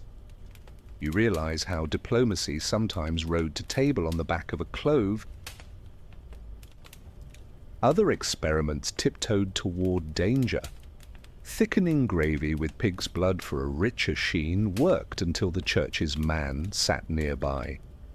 Colouring a fish pie bright green with parsley thrilled guests until a jealous courtier whispered of sorcery. Once, a young pastry cook piped a cream perfumed with distilled rosewater so intense that guests coughed and rubbed their eyes. The hall laughed. The steward did not. She scrubbed floors for a month to pay for perfume and pride. Fermentation was the bravest frontier. Cooks kept quiet crocks hidden under benches, cabbage soured with salt, fish sauce bubbling with dubious promise, ale rescued from near ruin with a second life of yeast. When it worked, flavors deepened, salt thinned into music, and meat tasted older in a good way. When it failed, the smell announced itself like a scandal. You learn humility fast when your experiment walks across the room before it's served. Sugar work became madness in slow motion. Boiling syrups to hard crack without thermometers meant listening to bubbles like weather, dipping fingers into water to guess stages by sting and sting alone. 1 degree made glass, 1 less made glue. The results could become windows, crowns, swans reborn in sweetness. But the burns branded ambition into wrists. Pastry was memory that scarred. Smoke itself was an experiment. Oak gave meat seriousness. Applewood gave it charm. A cook might hoist a fish high in the chimney to catch only perfume, not flame, then wrap it in herbs and serve it pale, whispering, "Taste the ghost of the fire." Nobles loved the phrase. Servants repeated it with a smile and a roll of the eyes. Poetry tasted better when your stomach wasn't empty. Wine turned sauces noble or treacherous. Reduced too hard and bitterness stepped forward. Stopped too soon and the alcohol shouted. A successful reduction felt like convincing a room to lower its voice. The best sauciers knew when to end a conversation. They finished with a bolt of verjuice or vinegar, a bright answer that made the meat feel younger. When done well, the hall lifted its head, puzzled and pleased. When done poorly, the steward wrote a name in a small, private book. Not every failure hurt a person. Some hurt a reputation, which could be worse. The story of a collapsed pie travelled faster than news of a birth. A curdled custard outlived a treaty. You can feel why cooks guarded their few triumphs like treasure maps and buried their mistakes in ash before anyone learned to pronounce them. Sometimes a miracle arrived disguised as error. A loaf left too long near the hearth turned to twice-baked rusks that refused to spoil and fed a winter. A goose breast forgotten in brine grew tender beyond reason. A cream sauce split, then became something new when whisked with a splash of wine, a foam that startled the hall into silence. The head cook pretended he planned it. The junior who broke it learned that luck is just courage wearing an apology. At the end of these trial-filled days, the kitchen sat in a tired glow. The head cook would taste the last spoon of an experiment and pass judgment with a tilt of the chin. Keep. Lose. Try again with less salt and more patience. The notes were stored in memory, not ink. Recipes travelled by breath, not page, because paper burned and people died. But flavor. Flavor could hide inside a chef's hands and reappear a generation later, like a family resemblance. And so experiments continued, risky and relentless, because the table demanded surprise, and the cooks demanded meaning. They risked shame, pain and punishment to chase what could not be owned. A moment when a room full of dangerous men went quiet, not from fear, but from wonder. In that silence, a cook could feel briefly untouchable, a small immortality earned with heat and nerve. You imagine it first by sound. 100 knives clinking, goblets touching, the steady hum of nobles too full to feel mortal. The air in the great hall is thick with roast smoke and perfume, with heat that has nowhere to go. It's the kind of warmth that softens gold and melts judgment. The cooks below know this sound well. Every cheer means survival. Every silence means dread. In a castle, celebration and danger share the same table. Banquets were never really about food. They were about theatre. Peacocks roasted and redressed in feathers glittering with gold leaf, pies that opened to release doves or steam like holy apparitions, fountains that poured red wine until the floor grew sticky. The guests gasped, laughed, forgot the plague outside for one night. Meanwhile, in the kitchen, hands trembled with exhaustion and fear, for the price of failure was not embarrassment, it was accusation. A single bad dish could end a career, or worse. Food poisoning was indistinguishable from poison, and suspicion climbed the social ladder faster than any rumor. When a noble clutched his stomach mid-feast, eyes turned toward the cooks before turning toward heaven. The difference between sickness and treason was timing. You picture the cooks frozen mid-motion, pretending not to breathe, waiting for someone else to fall first. Some feasts were cursed by their own ambition. Dishes stacked higher than reason toppled mid-presentation, spilling soups over silk gowns worth more than the kitchen itself. Servants scrambled to clean, cheeks red from terror, not shame. If they moved fast enough, the hall might laugh. If not, punishment followed. A spilled sauce could stain a century of service, but excess itself carried beauty. Sugar sculptures gleamed like frozen sunlight. Jellied fish quivered like stained glass. Whole animals were disguised as others. Lamb dressed as deer, pigs painted as swans. The deception delighted the nobles. It also reflected them perfectly. You realize the cooks were artists, forced to flatter their audience while quietly mocking it, building illusions to please those too rich to notice the irony. Beneath the glitter, rot brewed, food spoiled under the heat of torches, wine soured in golden cups, meat glistened with hidden decay. Guests praised flavors that stank of danger, mistaking novelty for luxury. The cooks learned to mask imperfections with spice and prayer. A pinch too much cinnamon could disguise corruption of meat or of conscience. The line between miracle and manipulation blurred like butter in wine. To survive, cooks adopted the patience of monks. They fasted during feasts, too nervous to eat what they served. Some wore small charms under their aprons. Sprigs of rosemary for remembrance. Amulets carved from bone for luck. A few even carried concealed blades, not for defense, but to end things quickly should the wrong man choke and point upward.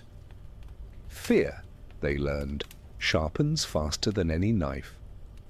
When a banquet ended, the hall echoed with laughter above and exhaustion below. The guests staggered to chambers. The servants cleaned bones and spills until dawn. The cooks sat in silence, staring into dying embers, each replaying their steps. Did I taste that sauce? Did I wash that knife? Did I forget the salt? Sleep came rarely, and when it did, it smelled faintly of smoke and guilt. Over time, the grand feasts became smaller, not because kings grew humble, but because they grew paranoid. Food tasters multiplied, dishes were served in sealed containers, the theatre turned grim, the joy drained by caution. You sense that the cooks, too, changed. They began cooking less for pleasure and more for survival. Each meal, another gamble, another act of faith that the next bite wouldn't end a dynasty. And yet, the feasts endured. Even knowing the risks, rulers demanded spectacle. It's what power does. It mistakes danger for importance. The cooks obliged, not out of loyalty, but necessity. They fed the beast to keep their heads. Every glittering plate that reached the high table carried an unspoken truth. Beauty was always one breath away from ruin, and no one knew it better than the people who cooked it. If you lived in the Middle Ages long enough, poison became part of the menu. You could smell it in the way nobles sniffed their wine before drinking, taste it in how servants hesitated before passing a dish. Every kitchen kept its secrets, and some of those secrets were deadly. Poison wasn't always deliberate. Sometimes it was ignorance, other times it was obedience. But to the men and women who stirred the pots, the difference hardly mattered. Lead was the quiet killer. Pewter plates, lead glazes, and pipes leaked into food like invisible ghosts.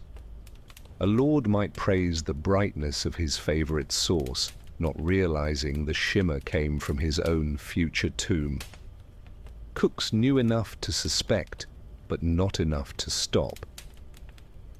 They'd line pots with flour paste or bits of cloth, whispering that the barrier would keep the devil out.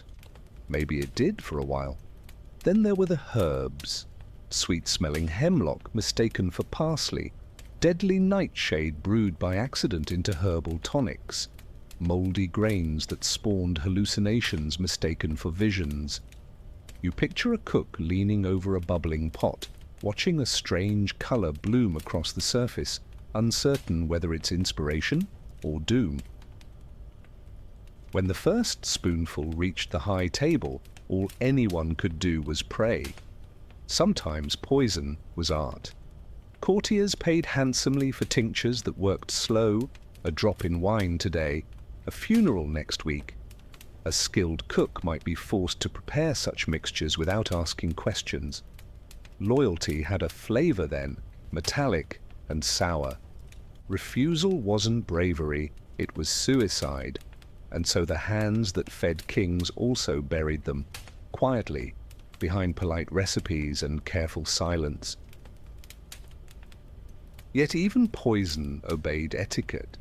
Nobles would never mix their own. They commissioned it as if ordering perfume. It had to be subtle, refined, nearly poetic. No bitterness, they'd request, as if death should have good manners.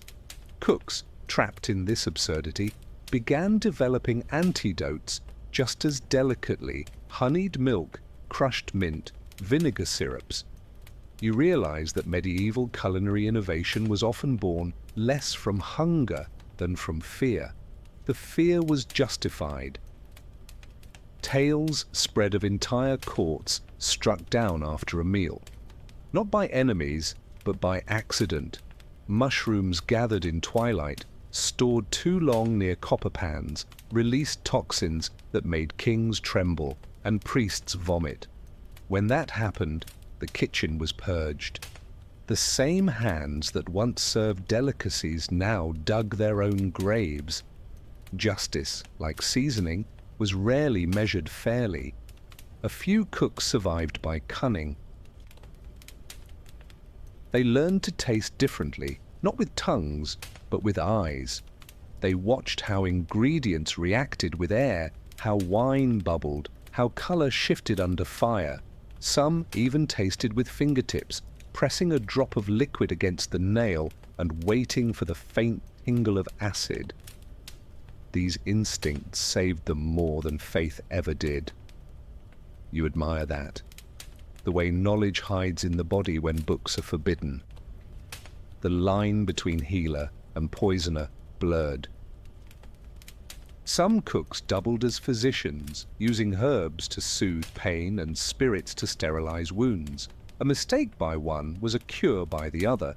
The kitchen became a laboratory of survival, where hunger, medicine, and death shared the same shelf. You realized the cook was both priest and gambler, whispering blessings over meals that might kill or heal depending on who they reached. Even the utensils betrayed danger. A silver spoon that blackened in stew was said to warn of evil. Some cooks dipped every piece of cutlery before serving, watching for darkening metal as if it could confess the invisible. When it worked, or seemed to, faith deepened. When it didn't, no one blamed the spoon. Faith, after all, is easier to feed than doubt. In the end, poison shaped etiquette. Toasts became gestures of trust. Bites shared between lovers became proof of loyalty. To eat was to risk, to cook was to pray. And in that fragile contract between creator and consumer, you glimpsed the strange morality of the medieval world. Danger wasn't avoided. It was invited, disguised in perfume and spice, then swallowed politely. You picture the last candle flickering after a long feast, shadows crawling across empty plates, silence settling like snow. Somewhere in the darkness, a cook exhales. Another night survived. Another chance to light the fire tomorrow. The dishes gleam faintly in the half-light, beautiful and dangerous, like the hands that made them. And that's how you realize the truth of their profession. They didn't serve meals. They served fate, plated with care, seasoned with courage, and tasted only by those who never truly appreciated the risk. You notice first the sound, not the clang of metal or the crack of bone, but a soft sigh, the sound of ashes collapsing under their own weight. The kitchen is empty now. No shouting, no orders, no panic, just heat and breath, almost human in rhythm. You sit near the hearth, watching a single ember pulse like a heartbeat. It glows, fades, then glows again, refusing to die. You realize this is what survival looks like, not flame, but persistence. The walls, blackened with centuries of smoke, shimmer faintly in the dying light. You can almost see faces in the stains, cooks, servants, all those who came before, immortalized in soot. The smell is complex, old wine, fat, charred bread, and something faintly sweet, like time itself turning to sugar. You feel that everything eaten here still lingers somehow, memories trapped in the air like perfume that forgot its name. You wonder how many lives this fire has outlived. Kings poisoned, queens mourned, children crowned, all gone, yet the hearth remains. It's almost funny, in a dry sort of way, that the most fragile thing in the castle was also the most eternal. The cooks knew it too. They never worshipped the fire. They feared it, respected it, and fed it carefully, as you would feed a god with a temper. At night, when the world above slept, the cooks would gather near this same fire to rest their bones. No talking, just warmth and silence. Their hands, scarred from years of work, looked like tools themselves.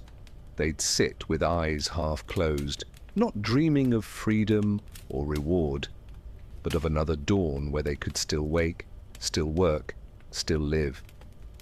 That kind of peace doesn't sound dramatic, but it's the closest thing to heaven they knew.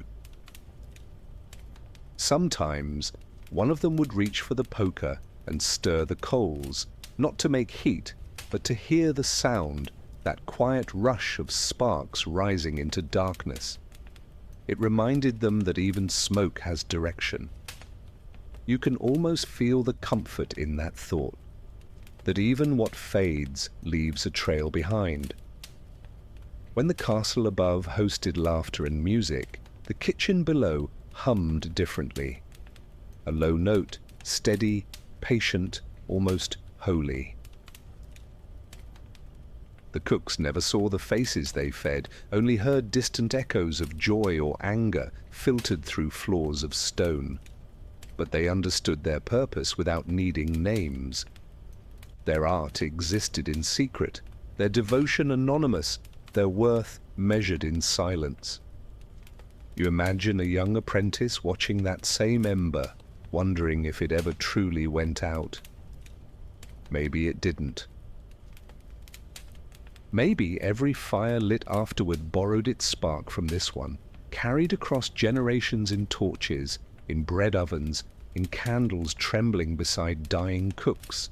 Perhaps immortality isn't divine, perhaps it's domestic. The ember dims, but the air still glows. Dust turns to glitter for a moment before falling. You think of how many stories began and ended in this small circle of light.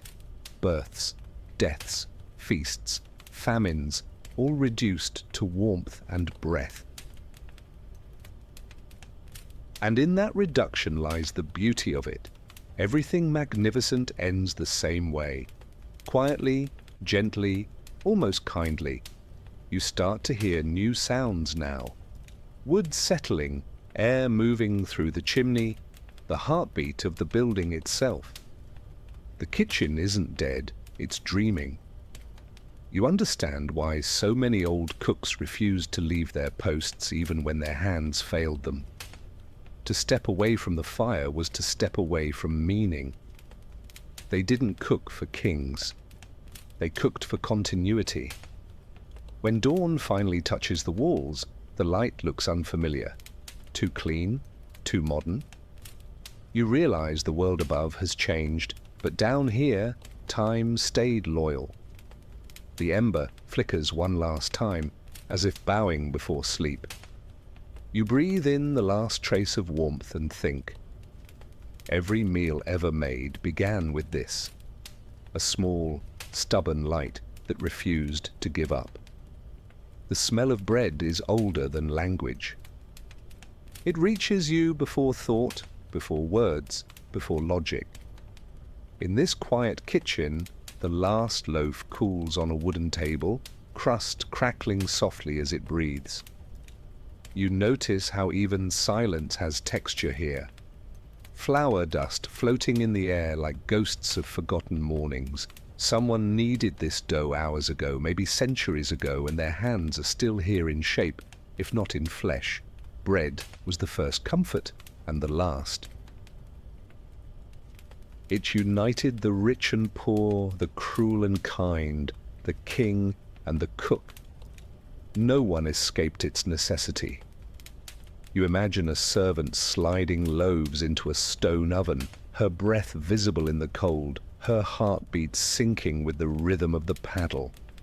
She doesn't think of religion, politics, or hunger. She thinks of softness, of how a crust-breaking rite can make a day less cruel. The dough carried stories, even when no one spoke them. Every handful of flour held memory. The field that grew it, the rain that almost didn't come, the miller's cracked palms, the cook's sore shoulders. Bread was history disguised as comfort. When you tore a loaf open, you weren't just eating, you were remembering. In times of war, bread turned thin and bitter. In peace, it swelled golden and round. But even when famine ruled, someone always baked.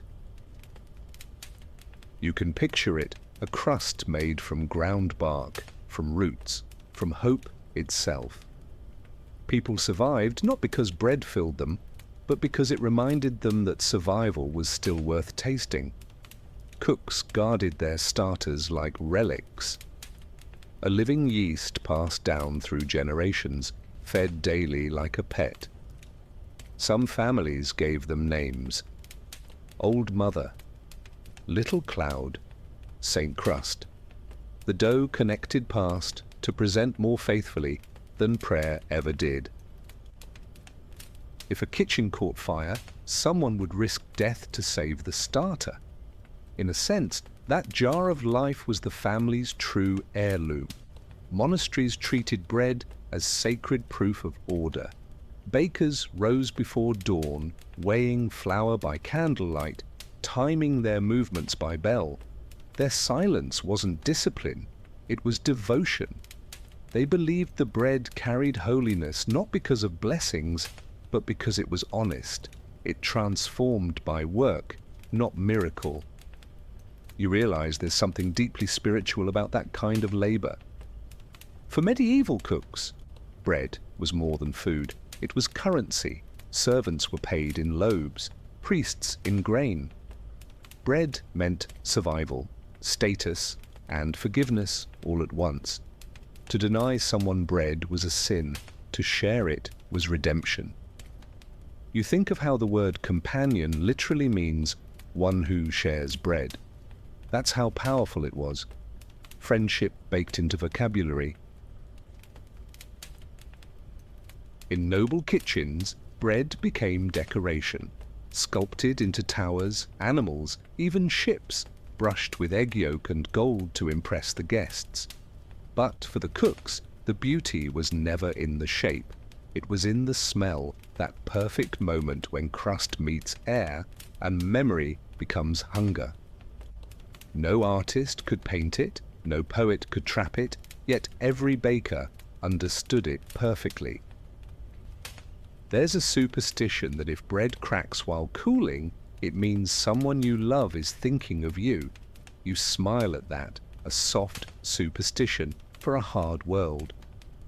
Maybe that's why bakers left loaves on windowsills at night, to keep love from starving on its way home. As the loaf cools now, you imagine breaking it in your hands. The steam rises, carrying warmth that feels almost human. You realize bread was never just eaten, it was held. And maybe that's why, even centuries later, every kitchen feels incomplete without it. It's the quiet bridge between body and soul, between work and rest. The air cools, the bread stops singing, and yet, somehow, you still smell it. Faint, lingering, like memory refusing to fade. In that scent lives every hand that ever fed another. And you understand, maybe for the first time, that comfort is the most enduring form of rebellion. The fire has died, but the chill remains. You feel it first in your fingers, that subtle ache of cold creeping in where warmth once lived. The kitchen is quiet now, save for the faint hiss of cooling pots and the odd shift of the floorboards. The light flickers, dimming with the last glow of embers, and the silence pulls everything close together.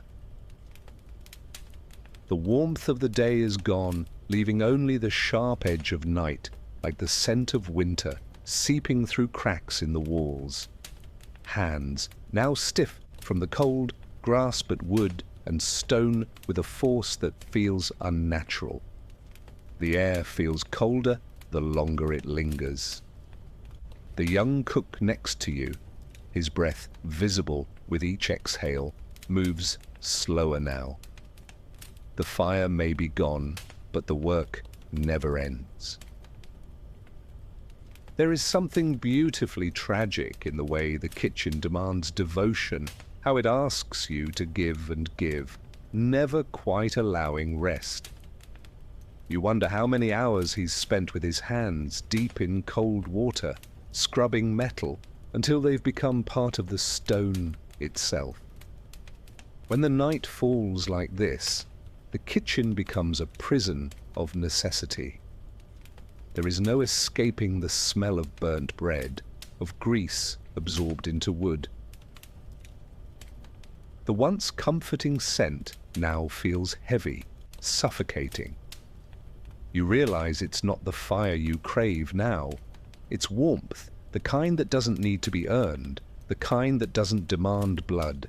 Yet here the cooks wait, moving between the hearth and the cold stone floor, knowing they must continue even when their bodies beg them to stop.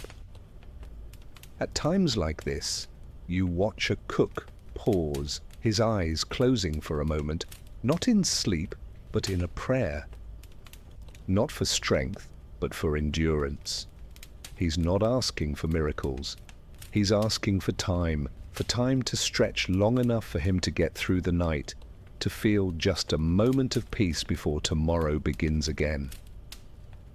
His lips move softly, his fingers tight around a rag, as if holding the heat of the prayer and the task together. You can almost hear him whispering what the others won't. Just one more hour, just one more meal. It's strange to think how much of the day is spent in preparation for something so fleeting, a meal that will be consumed in minutes, but will consume hours of work, sweat, and aching hands. When the kitchen grows cold, the cooks become ghosts of themselves, moving with a quiet grace that hides exhaustion. They no longer see the fire for what it is, a source of warmth, but as a ritual to be survived, a demon that demands their service with each flicker of flame. You can imagine how many cooks lived and died in the kitchen, their faces familiar but unspoken. They were never remembered by name, only by the skill of their hands. The way they turned a pig's stomach into a feast, or made bread rise despite the dampness in the air. Their legacy isn't in records, but in the way the food tastes, in the way the meat feels tender in your mouth, the sweetness of bread that tastes like home. You realize now that the only immortality they'd left behind was their work, passed down through the generations, like a quiet inheritance from one hand to another. As the night grows deeper, you feel the shift in the air. The cold seems to press against the bones of the castle, creeping down through stone and floorboards until it finds you. It settles in your skin, a reminder that this world has always been about survival. The work, the effort, the endless hours, it was never about comfort. It was about staying warm, staying alive, no matter how much the cold tried to consume you. The older cooks, with faces etched in lines and hands worn to leather, move slower now. Their pace isn't hurried, it's tired, measured, almost resigned. But they still move, they still cook, still stir, still make meals that will be consumed by those who will forget their effort. They work in silence, not because they have nothing left to say, but because there's no time to waste. The clock doesn't pause for a thought. It just keeps ticking, faster the longer you live. You feel the rhythm of their labor. Every movement a song of survival. The way they sweep flour, the rhythm of knives, the hum of heat, the click of wood against stone. Each motion is part of a dance that never ends. You realize that every meal, every dish, every burn marks a part of them. There's something poetic in that, something almost tragic but profoundly beautiful. To give yourself completely to something so fleeting.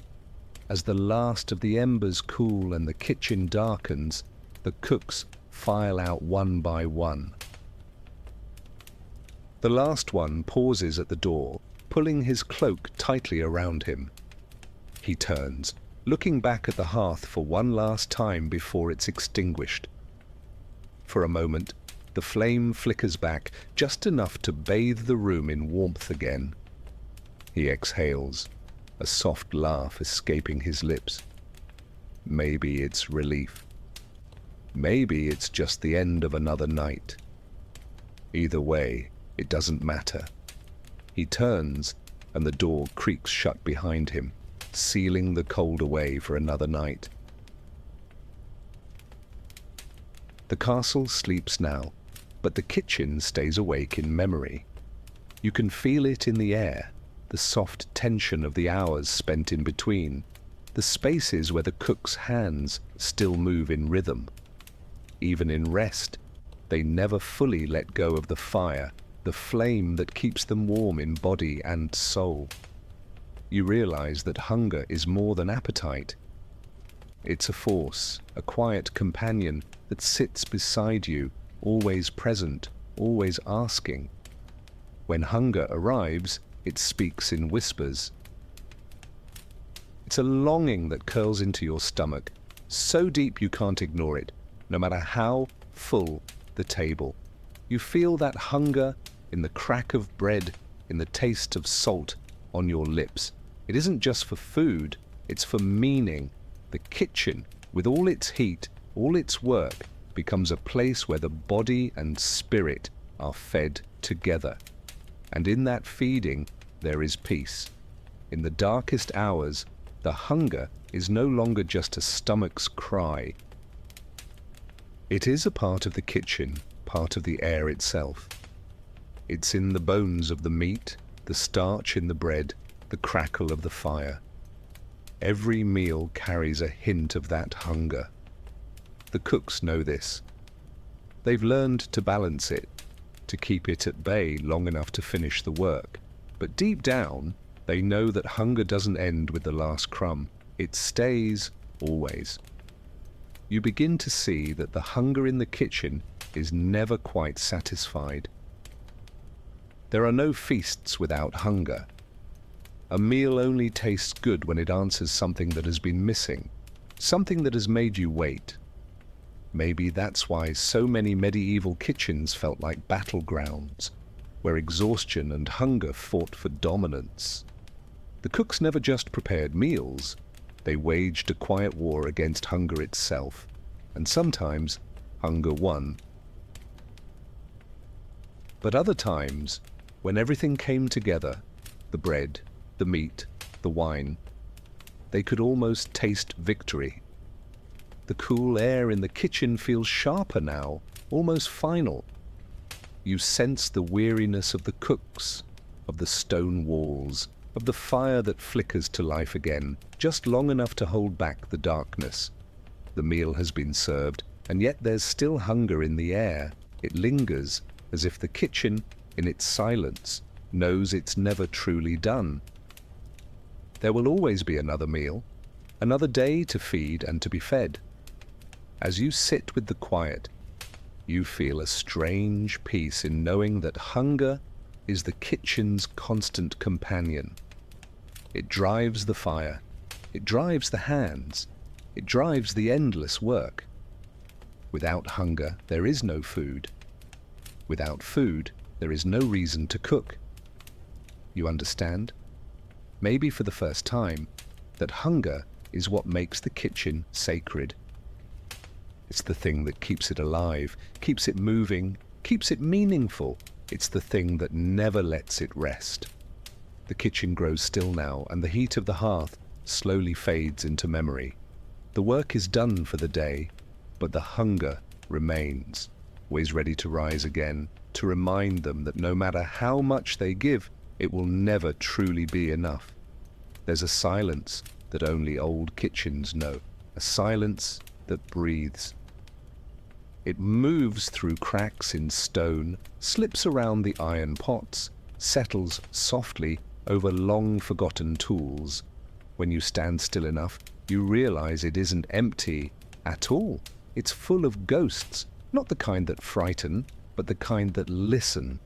Every breath of smoke that ever curled toward the ceiling carried a name, a thought, a whisper of gratitude or regret, and the smoke remembers all of them.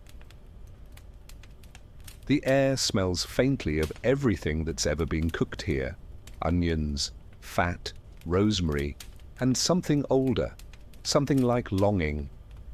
You feel it cling to your clothes, gentle but impossible to shake.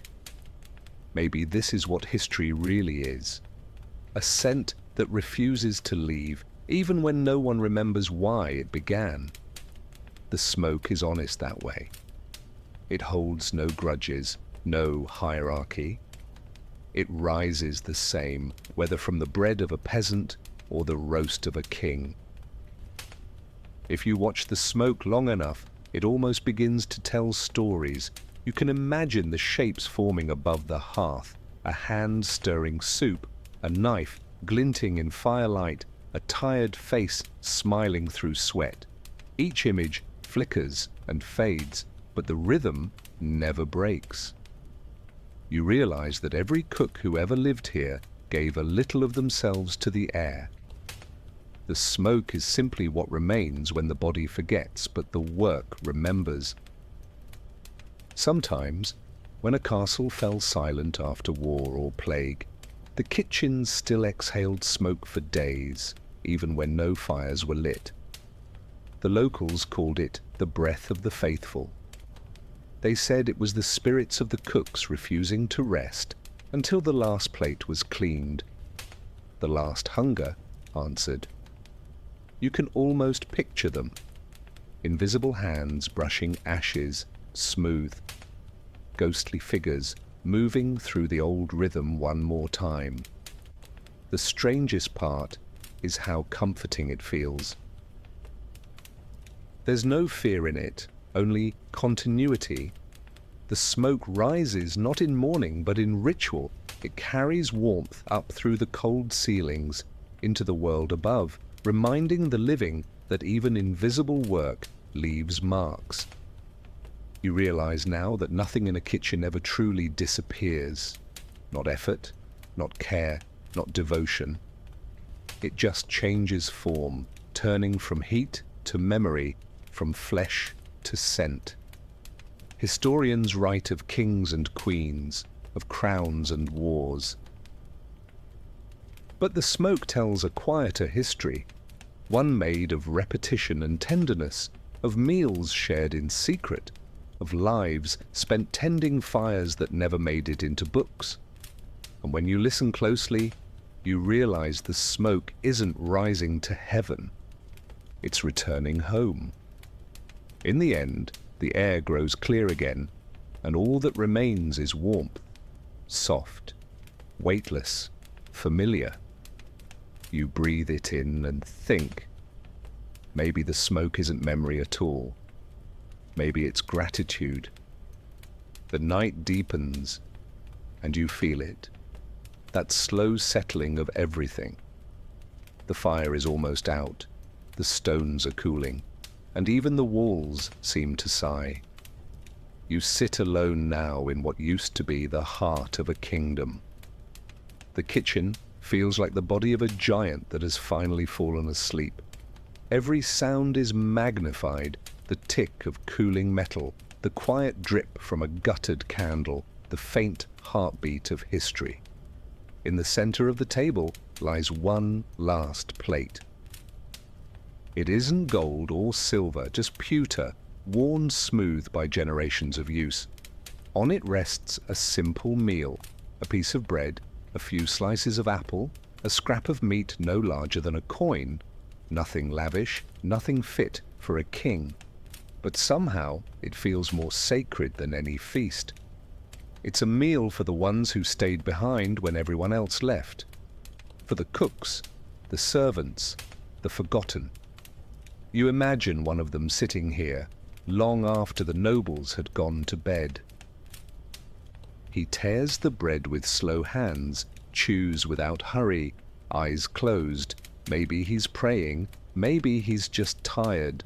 The fire's glow touches his face, softening the wrinkles earned through years of service. He doesn't look sad, only peaceful, as if, for the first time, he's eating for himself. Outside, snow begins to fall. The flakes drift past the narrow window, catching what little light remains. The world looks clean again, innocent. Inside, the air smells of wood and salt and quiet satisfaction. You feel that warmth settle deep in your chest. Not comfort exactly, but understanding. The kind that doesn't ask for more. The kind that says, this was enough. The cook finishes his meal, wipes his hands on his apron, and stands. His chair creaks softly as he pushes it back. He looks around the kitchen one last time, the shelves, the pots, the hearth, the ghosts, and smiles. He doesn't say goodbye. He just reaches for the poker, stirs the embers once, and watches them spark. The orange light flashes across his eyes, then fades. He leaves the poker leaning against the wall and walks toward the door. For a long moment, nothing moves. The fire settles. The last ember cracks, sending up one final sigh of smoke. You follow it with your eyes until it disappears into the chimney. You think about how many lives ended this same way, not with glory, but with quiet, unrecorded grace. The world outside may have forgotten them, but the warmth remains. You realize the story was never really about food, or even about survival. It was about devotion, the way humans can turn even the smallest task into something holy. Cooking, cleaning, feeding others. These were not chores. They were prayers written in motion. And like all prayers, they were meant to be repeated forever. The air grows still now. The cold returns. But somehow it doesn't feel cruel anymore. It feels earned. You stand, breathing in the faint smell of smoke and bread and history, and you understand that this is how all stories should end. Not with applause, but with peace. You walk out of the kitchen, and the door closes behind you with a sound softer than memory. Outside, snow continues to fall, erasing footprints as quickly as they appear. The castle sleeps. The world turns. And somewhere deep below, the last ember waits, patient, glowing faintly in the dark, ready to feed the next fire when morning comes. The kitchen is empty now. The echoes are softer than dust, the air thin and kind. Everything that once clattered, burned, and boiled has settled into stillness. You can almost hear the sigh of the walls, the slow exhale of stone releasing centuries of heat. It feels as though the room itself has grown tired, not defeated, just finished. The kind of fatigue that comes when every purpose has been met, every hunger answered. The fire is gone, but the warmth remains. You can feel it, faint but steady, the ghost of heat that refuses to vanish. It's in the air, in the wood, in your chest. This warmth is older than memory. It's the residue of care, of countless hands tending flames they didn't light for themselves. You realize that this is the truest form of legacy, warmth that lingers after no one remembers who made it. All the cooks, the nameless and forgotten, they still live here. Not in the walls or the tools, but in the rhythm that survives them. The way someone still stirs soup clockwise out of habit, still kneads dough the way their grandmother did, still waits for bread to sing before breaking it. The gestures outlive the people. They always do. And maybe that's enough. Maybe that's how eternity hides. Not in monuments, but in muscle memory. Outside, snow keeps falling. It blankets the world in silence, soft and forgiving. Sky glows faintly, that strange pale light that only exists when the moon hides and the clouds do the talking. It feels endless, and for once, the endlessness doesn't frighten you. You understand that nothing truly ends. It only changes form, cools into something gentler. You close your eyes and imagine the cooks again, not working, not hurrying, but sitting quietly around a fire that doesn't burn anymore. The air is golden, not hot. Someone laughs softly. Someone hums a tune that has no beginning. There are no masters here, no servants, just warmth, light, and rest. The kind of peace that doesn't need words. You breathe in deeply, and the air tastes faintly of wood smoke and bread. It's the taste of survival, of devotion, of time itself softening around the edges.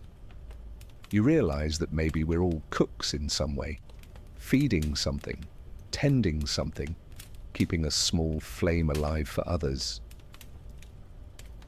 Maybe the real art was never in the food, but in the care that made it possible.